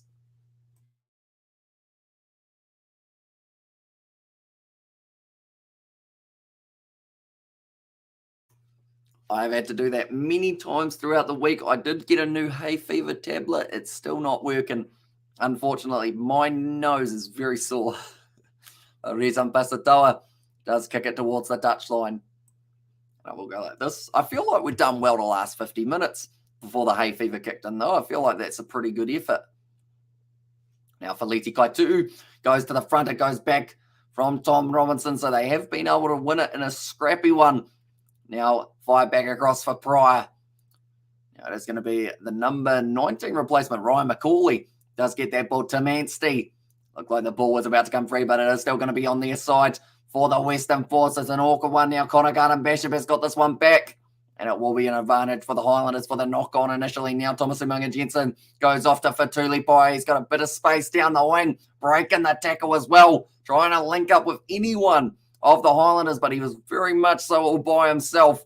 Now Connor Garden-Bishop passes out to Andrew Makaleo, one more to Hugh Renton. Now off to Evans. Backline's looking very crisp for the Highlanders. Nice inside ball. Sam Gilbert gives it off to Santiago Medrano, and they're going right back. And I've been watching a lot of Elon Musk lately. Interesting stuff, says Justin. And also if the Blues do make it to the final and win, surely King Carlos is the one to hand over the trophy says Lax Axel. And I'm sure that there'd be a lot of guys who would be trying to line up. Who else could you go with? If it wasn't Carlos Spencer, if he was unavailable for some reason, I think he's still in New Zealand though, isn't he? So I feel like you would be able to do some sort of arrangement with him. But if you couldn't get him, who else for the Blues from back in the day would you go with? I'm trying to think of someone who's had a long career for the Blues. I mean, Doug Howlett was there for a little bit of time, wasn't he? But probably nowhere near. Kevin Mialamu, he would be a cool one to have, possibly. But yeah, Carlos Spencer, I think, would be the front runner for that one, more than likely. One moment, we will go like this. And we will go like this. There we go. Now for Fakatava making his way out onto the field. John Kerwin, he would probably, as soon as he gets his hands on the trophy, he wouldn't want to give it up to anyone for that one. He would have his hands firmly grasped on it. He'd be in all the photos with the side. And also Rocket Man. And there says Jacob McDonald. And David Pocock, if the Brumbies win, he has to hand the trophy. It'll be good for his political career as well. David Pocock, of course, taking on the politics side of things now. And also Sean Fitzpatrick, Frank Bunce in there, and Doug Howlett, the Munster legend. And there says Johnny plays Buck Shelford as another name from Justin. And now it's going to be a rolling maul here for the Highlanders, only a few metres out for the line for Lau Fakatava. They've got the advantage. This is... Oh, yep, he's got it down. Was that Andrew Makaleo for his third? No, it's not. It's going to be the number 16, Reece Marshall, who does end up going in and getting his first try of the match now. And Andrew Makaleo going to just miss out on being able to get the hat trick. Reece Marshall, this man has an insane strike rate of making his way out onto the field and then just scoring pretty much straight away. But we're up to 50 points between these two sides now and 27 minutes left in this game. Could it be a 80-point fixture? I think it was the Western Force, Ryan McCauley, who just got himself kind of stuck in the middle. And also we have got there, don't you have to be born in Australia to be in politics? In Australia, Pocock wasn't born in Oz. Don't know. He's running for something, isn't he? I don't know whether it's politics or whether it's just like a mayoral kind of role. What is his role, ladies and gentlemen? Do let me down. Or do let me down, do let me know. And also we have got the Talofa Kiwi, or also Kiwi lad, just got off from work. And also, how you doing? Also doing very well, thank you, mate.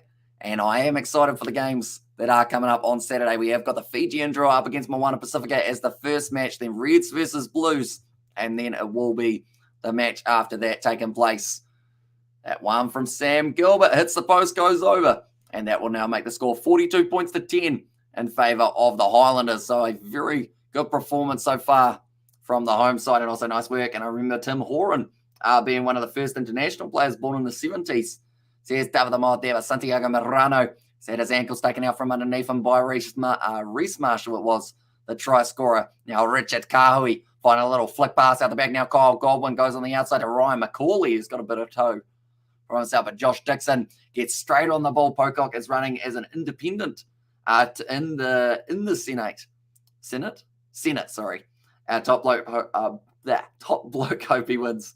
And there, shares a name with yourself as well in that regard. And also we have got there finally their scoring. And there says Hockey Pucks as well. So did you go higher or lower than the 72? Do let me know. And also default settings almost restored. And there says Ivan. Currently was nicely glided in the air. Ralston did end up, or in fact, Jake Strawn ended up going up for it. And Manasa Mataeli did end up taking out his own player. And also David Pocock is from Zimbabwe. And they have 50 points to 10 final score, says Justin. So currently now they would need themselves another 10 or so points, I think, the Highlanders. In fact, I think they want more than that. They'll want around 60 for this game. They love the 50, but 60 would be just a little bit sweeter for them at home. And you got to increase that points differential. And hey, brother, says Junior in the chat. Welcome in, mate. Hope you are doing well. And also, you don't have to be born in Australia to run in politics in Australia, but you have to renounce any other citizenship. Okay. So I guess you got to have your Australian citizenship. Because Quade Cooper, he recently, did he get his citizenship? I know that he had that one around the Rugby Championship, how he did end up pretty much going over, sitting the citizenship test, but I never worked out whether or not he actually became a citizen. for himself. Now Falau Fakatawa, brilliant body position, and he was unable to be moved 56 minutes into the game, and it's another penalty. And also, he was a deceptively fast player in his day. That Wallaby side was loaded with rugby stars. So here's David the Mod. And also, do you remember a winger All Black by the name of Terry Wright? Terry Wright. What era are we talking? I feel like probably a little bit before my time. I'm going to Google Terry Wright. Whoops, you got to put a T. No, not Terry Crews. Terry Wright. New Zealand. Okay, it's a black and white image. So no. From 1986 to 1992. Okay, I did not know that. I don't think. Wait, he played 64 matches for the All Blacks, including 30 internationals. Who else did the All Blacks play back in the day that weren't international sides? They must have had quite a few other matches. And also, Terry Wright was underrated or very underrated All Black. And Quay Cooper is an inspiration. It is bloody hard to obtain AU citizenship as a Kiwi, says Laxi. And also, Righty and Quay Cooper, great goal kicker. And how are you, bro? Says Junior. Doing very well, mate. And Quay finally got his citizenship. And also, I'm good, bro, a little bit earlier on. It was Junior Wright. In fact, was Terry Wright the one that Dad was talking about the other time? On the last live stream, that's another try for Falau Fakatawa and the Highlanders now. And they've been able to go in and get themselves another. It seems like any time I take my eyes off the action, there's another try just around the corner. But Fakatawa this time has been able to score it. And we will go like that. And we will go like that. In the 57th minute now, we have seen another try being scored by the Highlanders. And also, we have got there Terry Wright was a legend. And there says David, and also over there, Terry Wright was about 70 kgs, I think. And there also QC has indeed been granted New Zealand citizenship, now identify as a New Zealand native. And there says Jody Blaze, and also Tom Taylor's dad was also an AB. I remember his name, Too Drunk. And there says it was David. And also we have got there, Terry Wright would have dominated under 85 kgs. And there. Because that's the thing, they probably never used to have, I guess, those weight division side of things, did they? It was more of the case of if you were playing, you were playing. Like, good luck, I guess. Tony Brownie quite enjoyed that try there. Aaron Smith also not minding it too much. Ethan the Group was sticking his tongue out. Then he realised the camera was on him, and then he put the tongue away. And also we've got the Kelsey has said, go Highlanders. And yeah, that's different rugby back then. Auckland were professional cheats, says David the Mod. Also, Auckland were the Liverpool of New Zealand rugby in the 1980s, says David Lim. Currently 59 minutes through this game.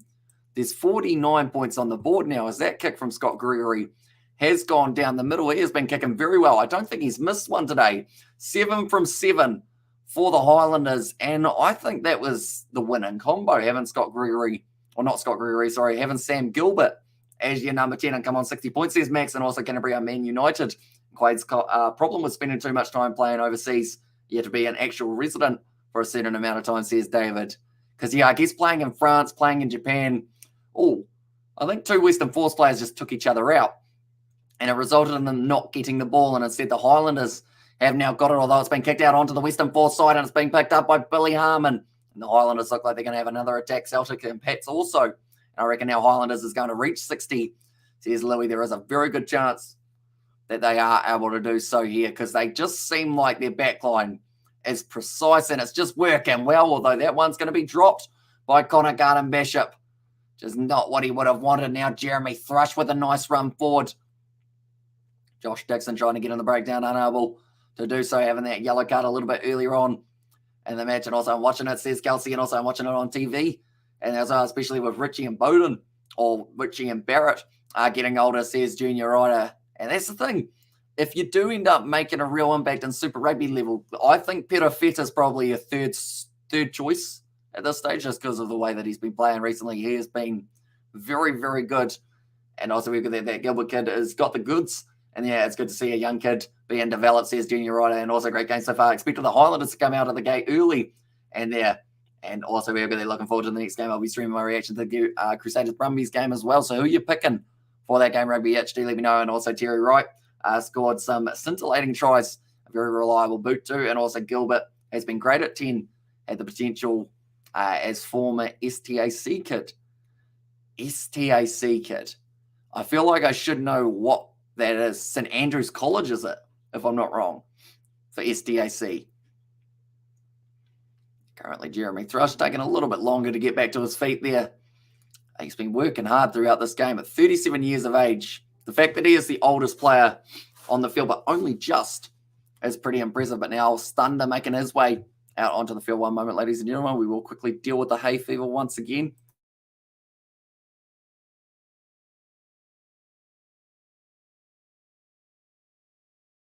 There we go.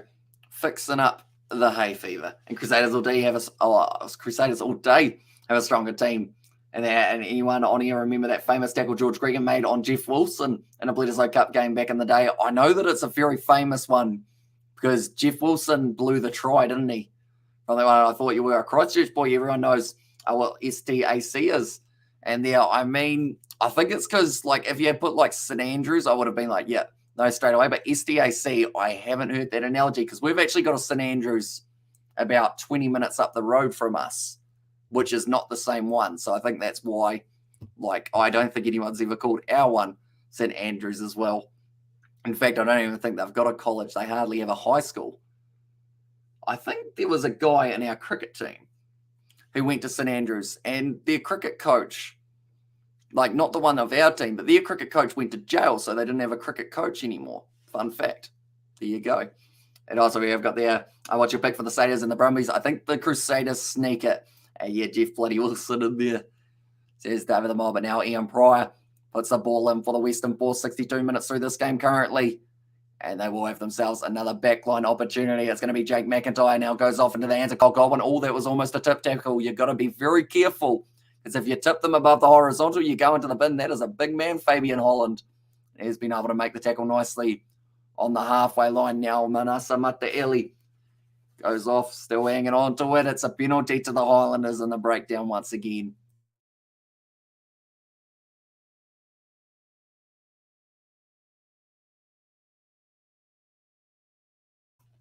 And also we've got the Are You Watching Magic weekend? I assume that is the Magic round of the NRL, isn't it? I'm probably going to get to watch all the games on replay, but I don't think I will sadly get to watch them live from all the overlaps. I think my hay fever's just decided that now's the best time to kick in right near the end of the game. I do apologise for this, ladies and gentlemen. Hopefully it sorts itself out before the next live stream.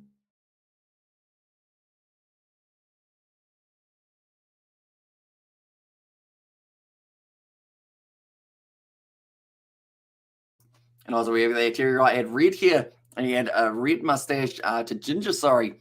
And there says Justin, and also we have got there, well, I guess Force should have all their games in Perth to at least have a chance, says Lax. Yeah, overseas games or even just away games from home have not been that great for the Western Force. The Highlanders have actually made 118 tackles throughout this match, and Regan smashed Wilson. And there says Justin. Currently, one moment, I will put the game back on the screen. There we go. Currently sitting 63.5. That's a wonky one from the Highlanders, who actually have the highest line-out percentage of wins for this season. But that one did not work out for them. And now Jake McIntyre able to clear the lines. And also we have got their weight. There was James Ryan. Remember him, says David Lim. And also we have got used to talk mad to start kids back there. Or St Andrews College kids back then, says Lex. And also best ginger AB ever. It is pity Paul Tito, sorry. And never got called up. And also Gregan. And there says Justin. And now Mitch Hunt, he will be coming onto the field. That is actually for Scott Gregory. And who you picking, Blues or the Reds? I'm going the Blues at home. I think they should be able to get themselves over the line. Maybe not as many times as they did in the last match, because last time it just went absolutely crazy. But maybe at least 5 for that matchup. But the Reds, I think, score a few tries as well, because they are a good side. Fakatawa, nice little snipe around the side of the breakdown. Reece Marshall, 40 metres out from the line now for the Highlanders. And Fakatawa once again recycling quickly. Hugh Renton, good run on the inside. Looking for the pop pass, but just has to wait for that ball to become available now. Connor Gunn and Bishop going almost straight through, unable to find his offload. Fergus Lee Warner working hard. Is Jeremy Thrush allowed that ball? No, he's not. And also we have got the eye. What's up, says Luke. Welcome in, mate. Hope you are doing well. Wide cut our pass into the hands of Liam Coombs Fabling. He's put the ball down. And it is going to be a knock-on advantage against the Western Force.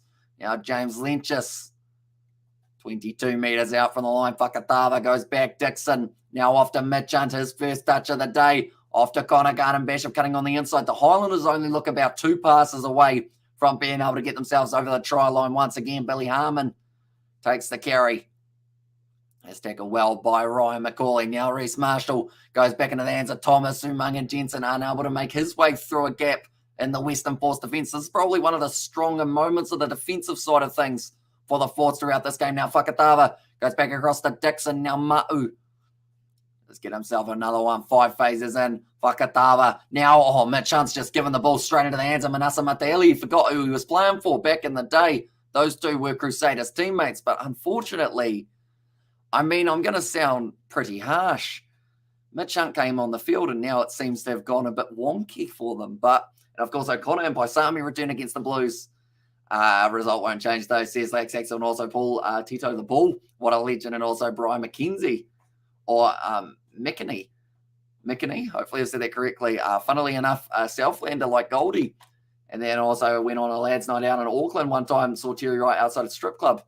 Shook his hand too, says David the Mod there. The entertainers, combinations of offloads, defenders beaten, and line breaks. He is up the top of the list at this point in time. And also we've got there, what a good Terry Wright showing the boys how to stay classy. Mitch Hunt has been average this year, definitely gone backwards this year. And McCackney. Yeah. I realized halfway through saying it that when I put it together slowly, makes sense. And also we've got there, who do you think is better, James O'Connor or Bowden Barrett? I mean, it depends on what we're saying, because I would say goal kicking wise, you got to give it to JOC. I was going to call him JOC, and then I realized no one really calls him JOC, really, other than like Australian commentators. But James O'Connor, for the goal kicking side of things, you'd have to give it to him. Probably general play, you'd give it to Bowden, but James O'Connor right up there as well. And 67.5 over or under. Your thoughts here, my brother? Says Hockey Bucks. I hate predictions when it comes to betting because I'm always getting them wrong. Did you end up doing one for the 72 or the 72 over or under in the end, Hockey Pucks? Do let me know. And also we have got there a potential early on, but never quite lived up to the hype. And there says David and also Bodie.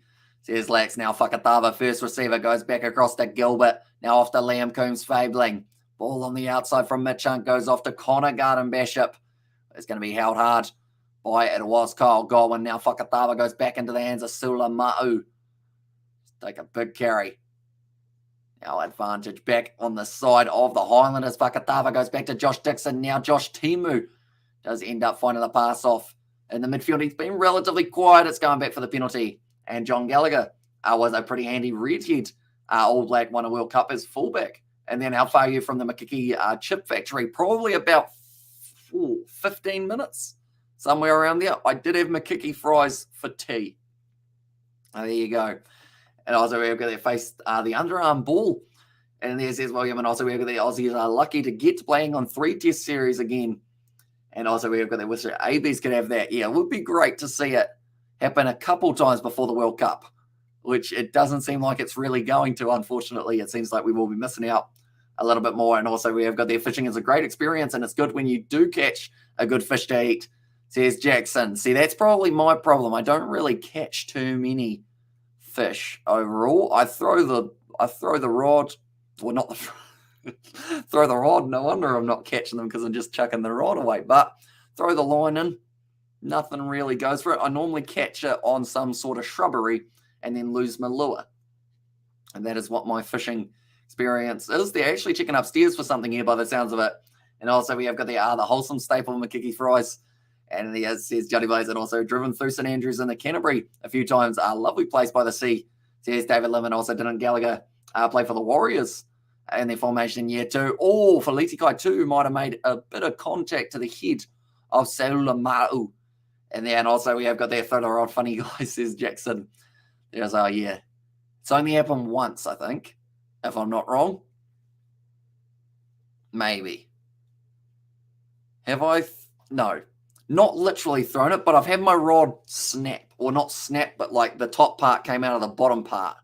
And it just disappeared. This will be a card. It does look like a yellow card here for Feliti Kaitu'u. It's going to be a yellow card. Now, 59 points on the board currently with 12 minutes left, and 10 of those. Oh. Okay, Justin Marshall was saying that he does not agree with that one. And now it's going to be a line out more than likely, I think, will be what the Highlanders decide to go with here. Yes, it is. And also probably he did switch the league. And there. And also we've got that, can Damien McKenzie come back and play for the All Blacks? It's a very good question. I wonder whether or not it's anything along the line of TJ Perenara, how he wasn't actually able to because he was playing in Japan. So maybe it's the same situation for him, and he might not be able to get into the All Black selection, because I know that Lachlan Boshier was one of those guys who really was unlucky to miss out. Now kick down the wing from Connor Garden-Bishop. Chip and chase. It's going to be sitting up for Manasa Mataele. Oh, Connor Garden-Bishop got hit extremely hard off the ball, but now Pryor gives it off into the hands of Stunder. Tackled by Timo. And also, have you got any jerseys? I have got a Chiefs kit and also a Waikato kit. And they were both actually sent to me by Johnny Blaze, who also said that Saula Ma'u is a beast of a man. And also, we know the Chiefs play, and they are playing on Sunday afternoon. I believe it's a 4 p.m. kickoff. And also, we have got the, can you name the All Blacks that played for the Warriors? And there says Jackson. Oh. The All Blacks that played for the Warriors. Has there been any in very recent times? I mean, we could see a future one soon. Roger Tuivasa-Sheck. I know that a lot of people feel that he might have a decent chance of being able to make his way into the ABs at some stage within the next few years. Also, where does Justin Marshall ever agree with the ref? That it's very true. And also got to admit, when the Force can keep the ball, the backs do have some talent. Yeah, they've got some good players, but they just seem to not quite be able to put it together enough of the time. Laumape. Here's one. Who else have we got? I'm going to do a Google. All Blacks that played for the Warriors. There we go. What we got here. Dean Bell in 1995. Is that the right one? No, that might just be the first season. John Kerwin were brought in for the Warriors in the early stages. There you go. Mark Ellis as well. And also got to love Justin Marshall, says Jackson, and also Matthew Ridge and Mark Ellis, John Kerwin. John Kerwin is there. And also we've got there who's got the ball at this stage. It is a line out for the Western Force from 40 metres out. That was not the straightest line out throw you'll ever see. Reece Marshall kicking it downfield, almost kicks it into touch on the full. Ridge and Ellis, what a great duo. And there, and also Boddicker. Yeah, oh well, until Roger Tuivasa-Sheck gets picked, or gets picked, think he will. Do you think he'll get picked this year, David, or do you think it will be next year or later? And also Inga the winger. And there, as well, says Ben. And now 25 metres out from the line. And because of Faleti Kaitu'u not being out on the field, it means that Bo Abra does have to throw this one, and he doesn't look too confident.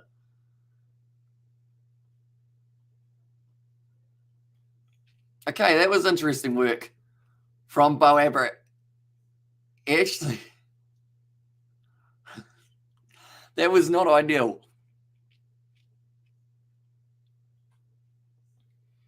Okay, so Ben O'Keefe,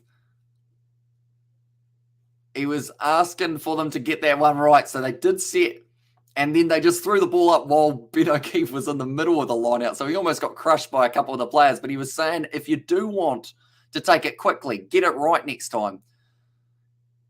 And now it's going to be now in the hands of Manasa Mataele. And also we have got there Roger Tuivasa-Sheck will be picked this year. I say sooner than you think, says David. And also the Highlanders too good for the Force, and also next year. And a World Cup year, I won't give him enough time to bet in. Says that was David. And also great call, Johnny Blaze, says Jackson. There, that's going to be number 18, offside once again. And that will be against the Highlanders. Oh, in fact, number 13, Josh Timu, has been penalised there. Currently another 8.5 minutes left now. Now kicking it for the touchline, Jake McIntyre, or at least I think he was trying to kick it for the touchline. It hasn't found touch yet. John Carter was another ex-All Black that went to the Warriors back then. And also the Highlanders do good for the Force, says Amelia. And also we've got there Roger Tuivasa-Sheck will make some type of extended All Blacks training camp, I believe. And that is a shocking kick by the Force, says David. Yeah, it certainly didn't go where he wanted it to. That is for sure. Waiting for this ball to bounce. Now Sam Gilbert waits for it. Now off to Mitch Hunt. And it's going to be an attacking run from the number 10. Nice pass off to Connor Garden Bishop. Close to forward, but James Lynch's had his ankles taken out from underneath him. That didn't look too good for the replacement number 21. I think he might have been a little bit wobbly on his feet. And Mark Ellis played for the Warriors.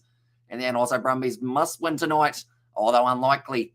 There's William, although that's the thing. GIO Stadium, they have not lost a game at as of yet. That might be a penalty. Yes, it is a penalty for the Western Force. They did end up going past the ball. Right, he is getting checked out here. Michael McDonald, unfortunately, ended up taking that knock on the head. And also, man, we're stacked at centre. We need someone to step up to Nonu's level.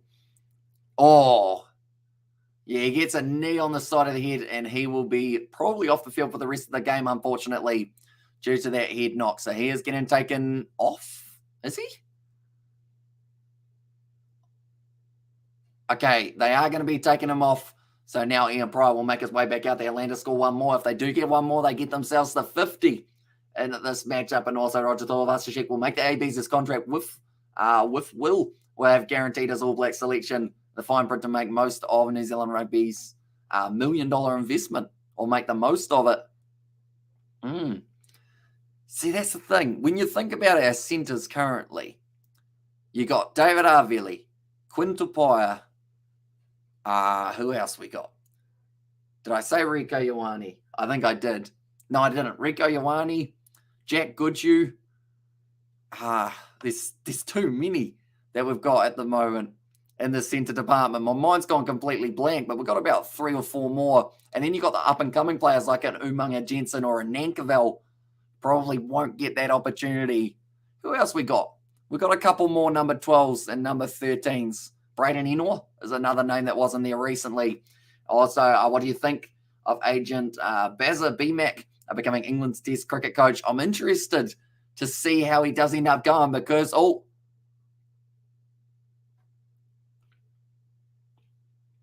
okay, I think Mitch Hunt took a head knock here, and Umaga Jensen should be in there too.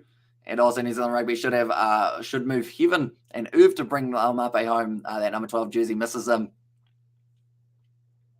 All right, they're going to be checking this one. We've had a lot of TMO in the last kind of 5 to 10 minutes currently. Just slowed it down just a little bit more. Right, Mitch Hunt, he grabbed that ball. Oh, it's head on head. I think he was knocked out straight away, Mitch Hunt, in the tackle of Richard Kahui.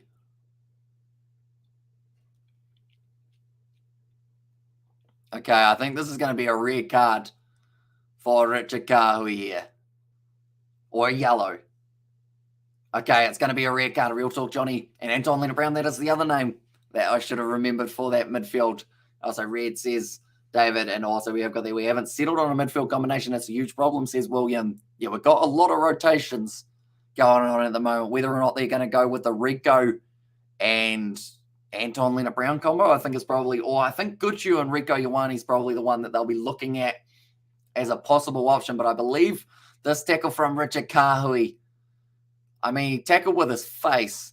He knocked Mitch Hunt out. And it's going to be a red card for Richard Kahui now. So not how he would have liked to see this game going for himself, as he only came off the bench not too long ago. But Anton Leonard-Brown is out for now. That is very true. He's got himself that injury, which is sad because he only just came back from his last one, and now he is going to be out for quite a bit longer. I know that Brody Retallick is another injury for the Chiefs that seems to have fired up a little bit longer than he was first anticipating, but currently now 73 and a half minutes through this game, and now Sam Gilbert will be able to kick this one for the touchline, and a bit unlucky as Hunt was falling down, says David Lim. Okay, Justin Marshall has said that one was considered, or he considered it as an accidental collision. That one's going downfield now as a Canes fan. Sullivan will be a bolter for the ABs this year. Yes, Balin Sullivan, been looking very good. There's quite a few young guys that you could add in there. I'm considering doing a video of some sort, maybe looking through and trying to guess a few of the players who are getting added into the All Black side before they announce it, although I'm not too sure when they are announcing that one. And also mitigating factors don't seem to be a factor at all with these cards. It's very much black and white. And also Nico Moody to who are going to be our number one, says Max. I think they're going to go with Ethan Groot as one option. Then you've probably got Mighty Williams could get himself maybe in there. And then also alongside that, you've got the youngsters such as maybe Aiden Ross. Who else have we got? Oh, is this another card? Okay.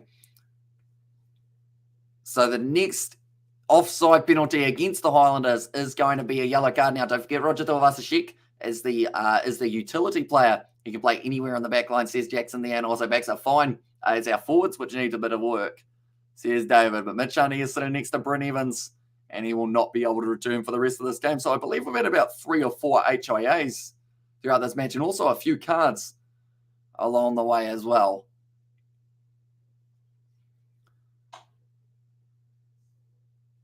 But now it will be the line out. I was going to say 40, but it's 22 metres out. Number 4, James Tucker, should be there, says Max Scott. And also, which positions in the forwards are you worried about, brother, says Jackson. I think that is for David. And also, probably Savi and Kane are the only 3 Lucy's guaranteed. We can't play all 3 of them at the same time. Not enough bulk. Need a big number 6. And there, but that is going to be a little knock on from the Highlanders. It was Seula Ma'u. Did end up knocking that one on. And also we have got there, what the F was that red for now. Rugby are going to be touch and tag, or tag, no tackling, says Chris there. Because I know that Justin Marshall was saying about the fact how there's such a thing as accidental, like, contact, I guess you could call it. Oh, wait, have they not got a hooker? I think Feliti Kaitu'u has still got to wait another 2 minutes before he's allowed to come back out onto the field. So because of it, I think this will be uncontested scrums. And like they're saying, the second half of the game really has halted the momentum. And front row could be better. Second row is a problem if we lose Whitelock or Retallick. And also no more Kane, Moody, Coles, Whitelock, Retallick, TJP, Bridge. Those both are old and brittle. Stop choosing them, Fozzie. Says Johnny plays there as well.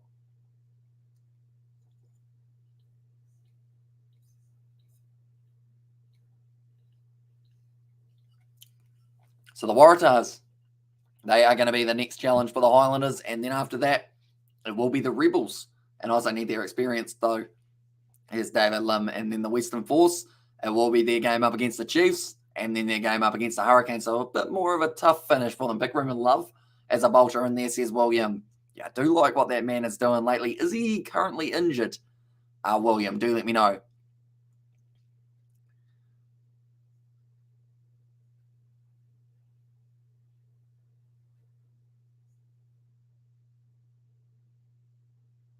Okay, it's going to be an uncontested scrum, and I believe the Western Force are going to be now playing with 12 men out on the field. I believe.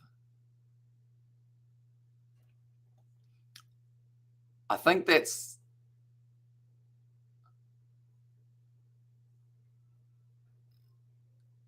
Okay, you got to have 8 in the scrum, and it's uncontested. They will win the ball. And 8 p.m. for the Hurricanes game here in Perth.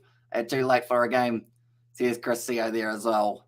8 p.m. for the Hurricanes game here in Perth. Is that the one up against the Western Force? I guess that is a very late game. I think that's a 12 a.m. start here in New Zealand, isn't it? And also Chuck Pariah into the scrum, says David. And also England, France, I have bugger all, or had bugger all experience compared to the ABs and spanked them convincingly. And also we have got there, England hasn't played the ABs since 2019, says David. He might have been talking about maybe Ireland, because Ireland were able to do quite nicely up against us as well. And also I really want Fakatava to be in the ABs. And also, yes, he's injured. Could make Rugby Championship or end of the year tour. Okay. They're just waiting. So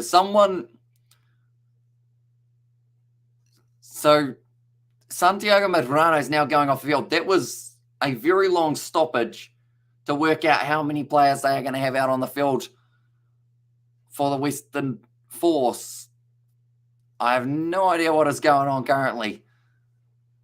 But Beno keeps trying to work out what is happening. And he has got no plan at all. Aaron Smith, I don't think he works out what's going on here either.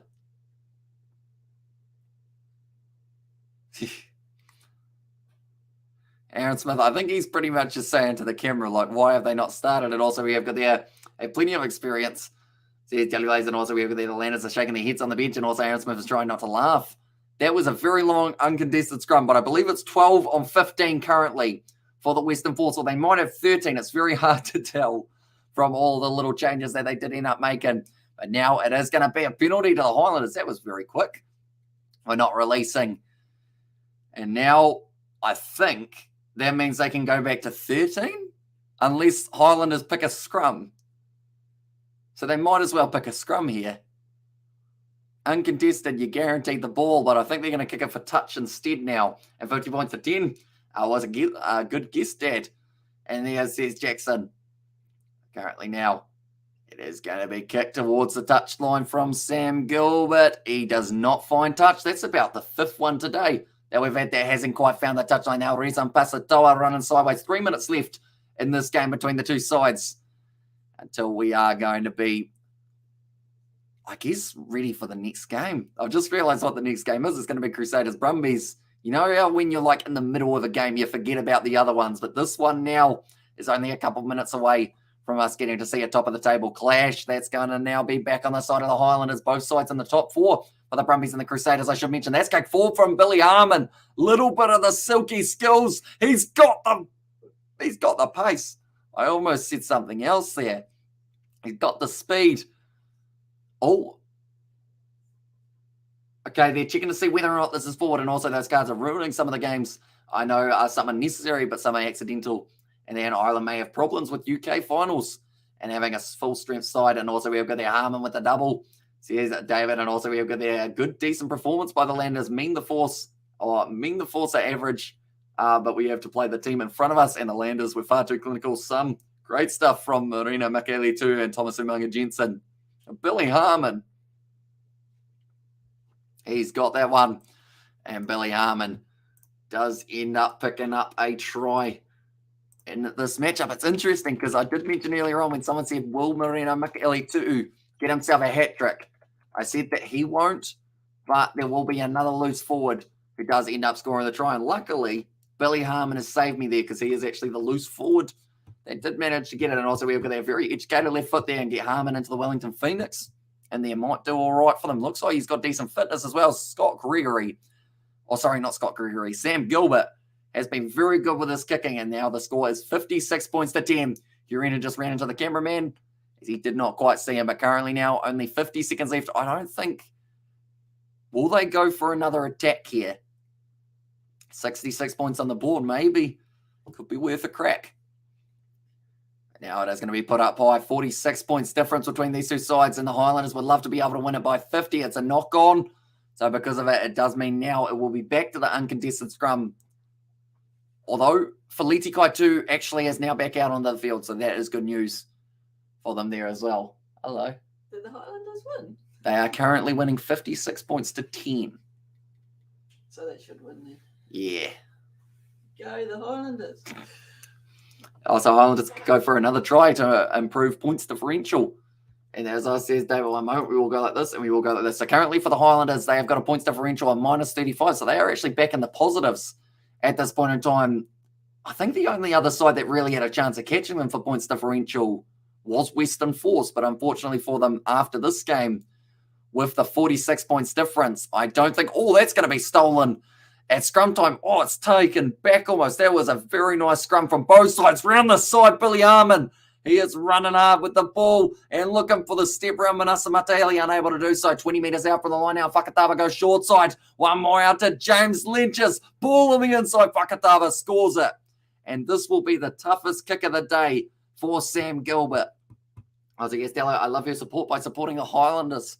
Says Max there as well. But Falau Fakatava, he picks up his second try of the match now.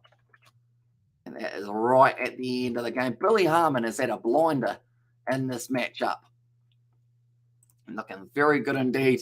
And now the Highlanders, they have got themselves sitting there on 61. A deserved try for Fakatava. And as I says, David, he has second one of the match. He has been looking very good. He is the super sub that they have got at the moment for the Highlanders. Right, Sam Gilbert. He's kicked 8 from 8 tonight. 7 from No, it's 8 from 8, isn't it? That he has got. Can he make it 9 from 9? And Billy Harmon for a return to the ABs. I would love to see it. And I think it was about a year and a half ago that I was hoping to get him there, but then he got injured and Sam Gilbert will get it. And the Annals will go there. Cheers to the Highlanders.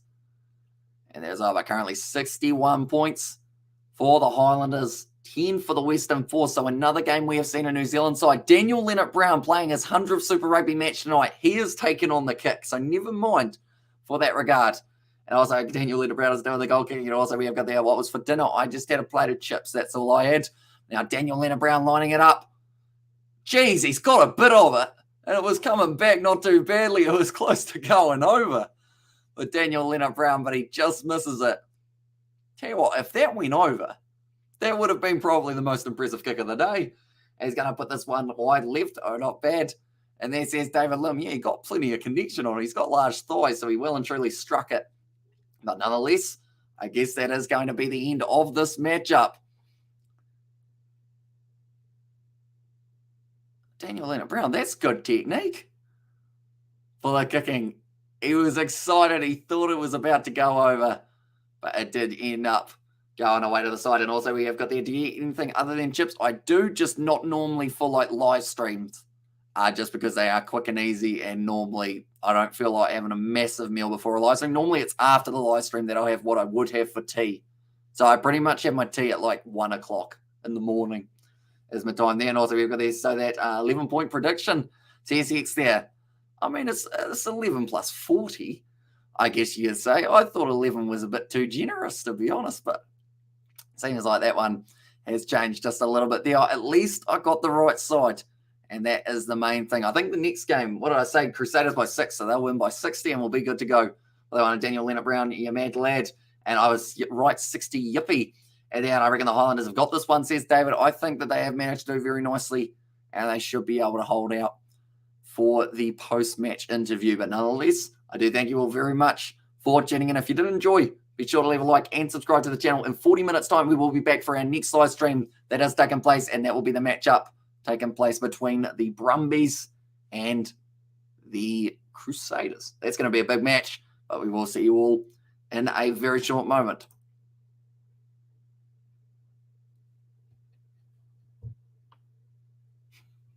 It's a very long pause, isn't it?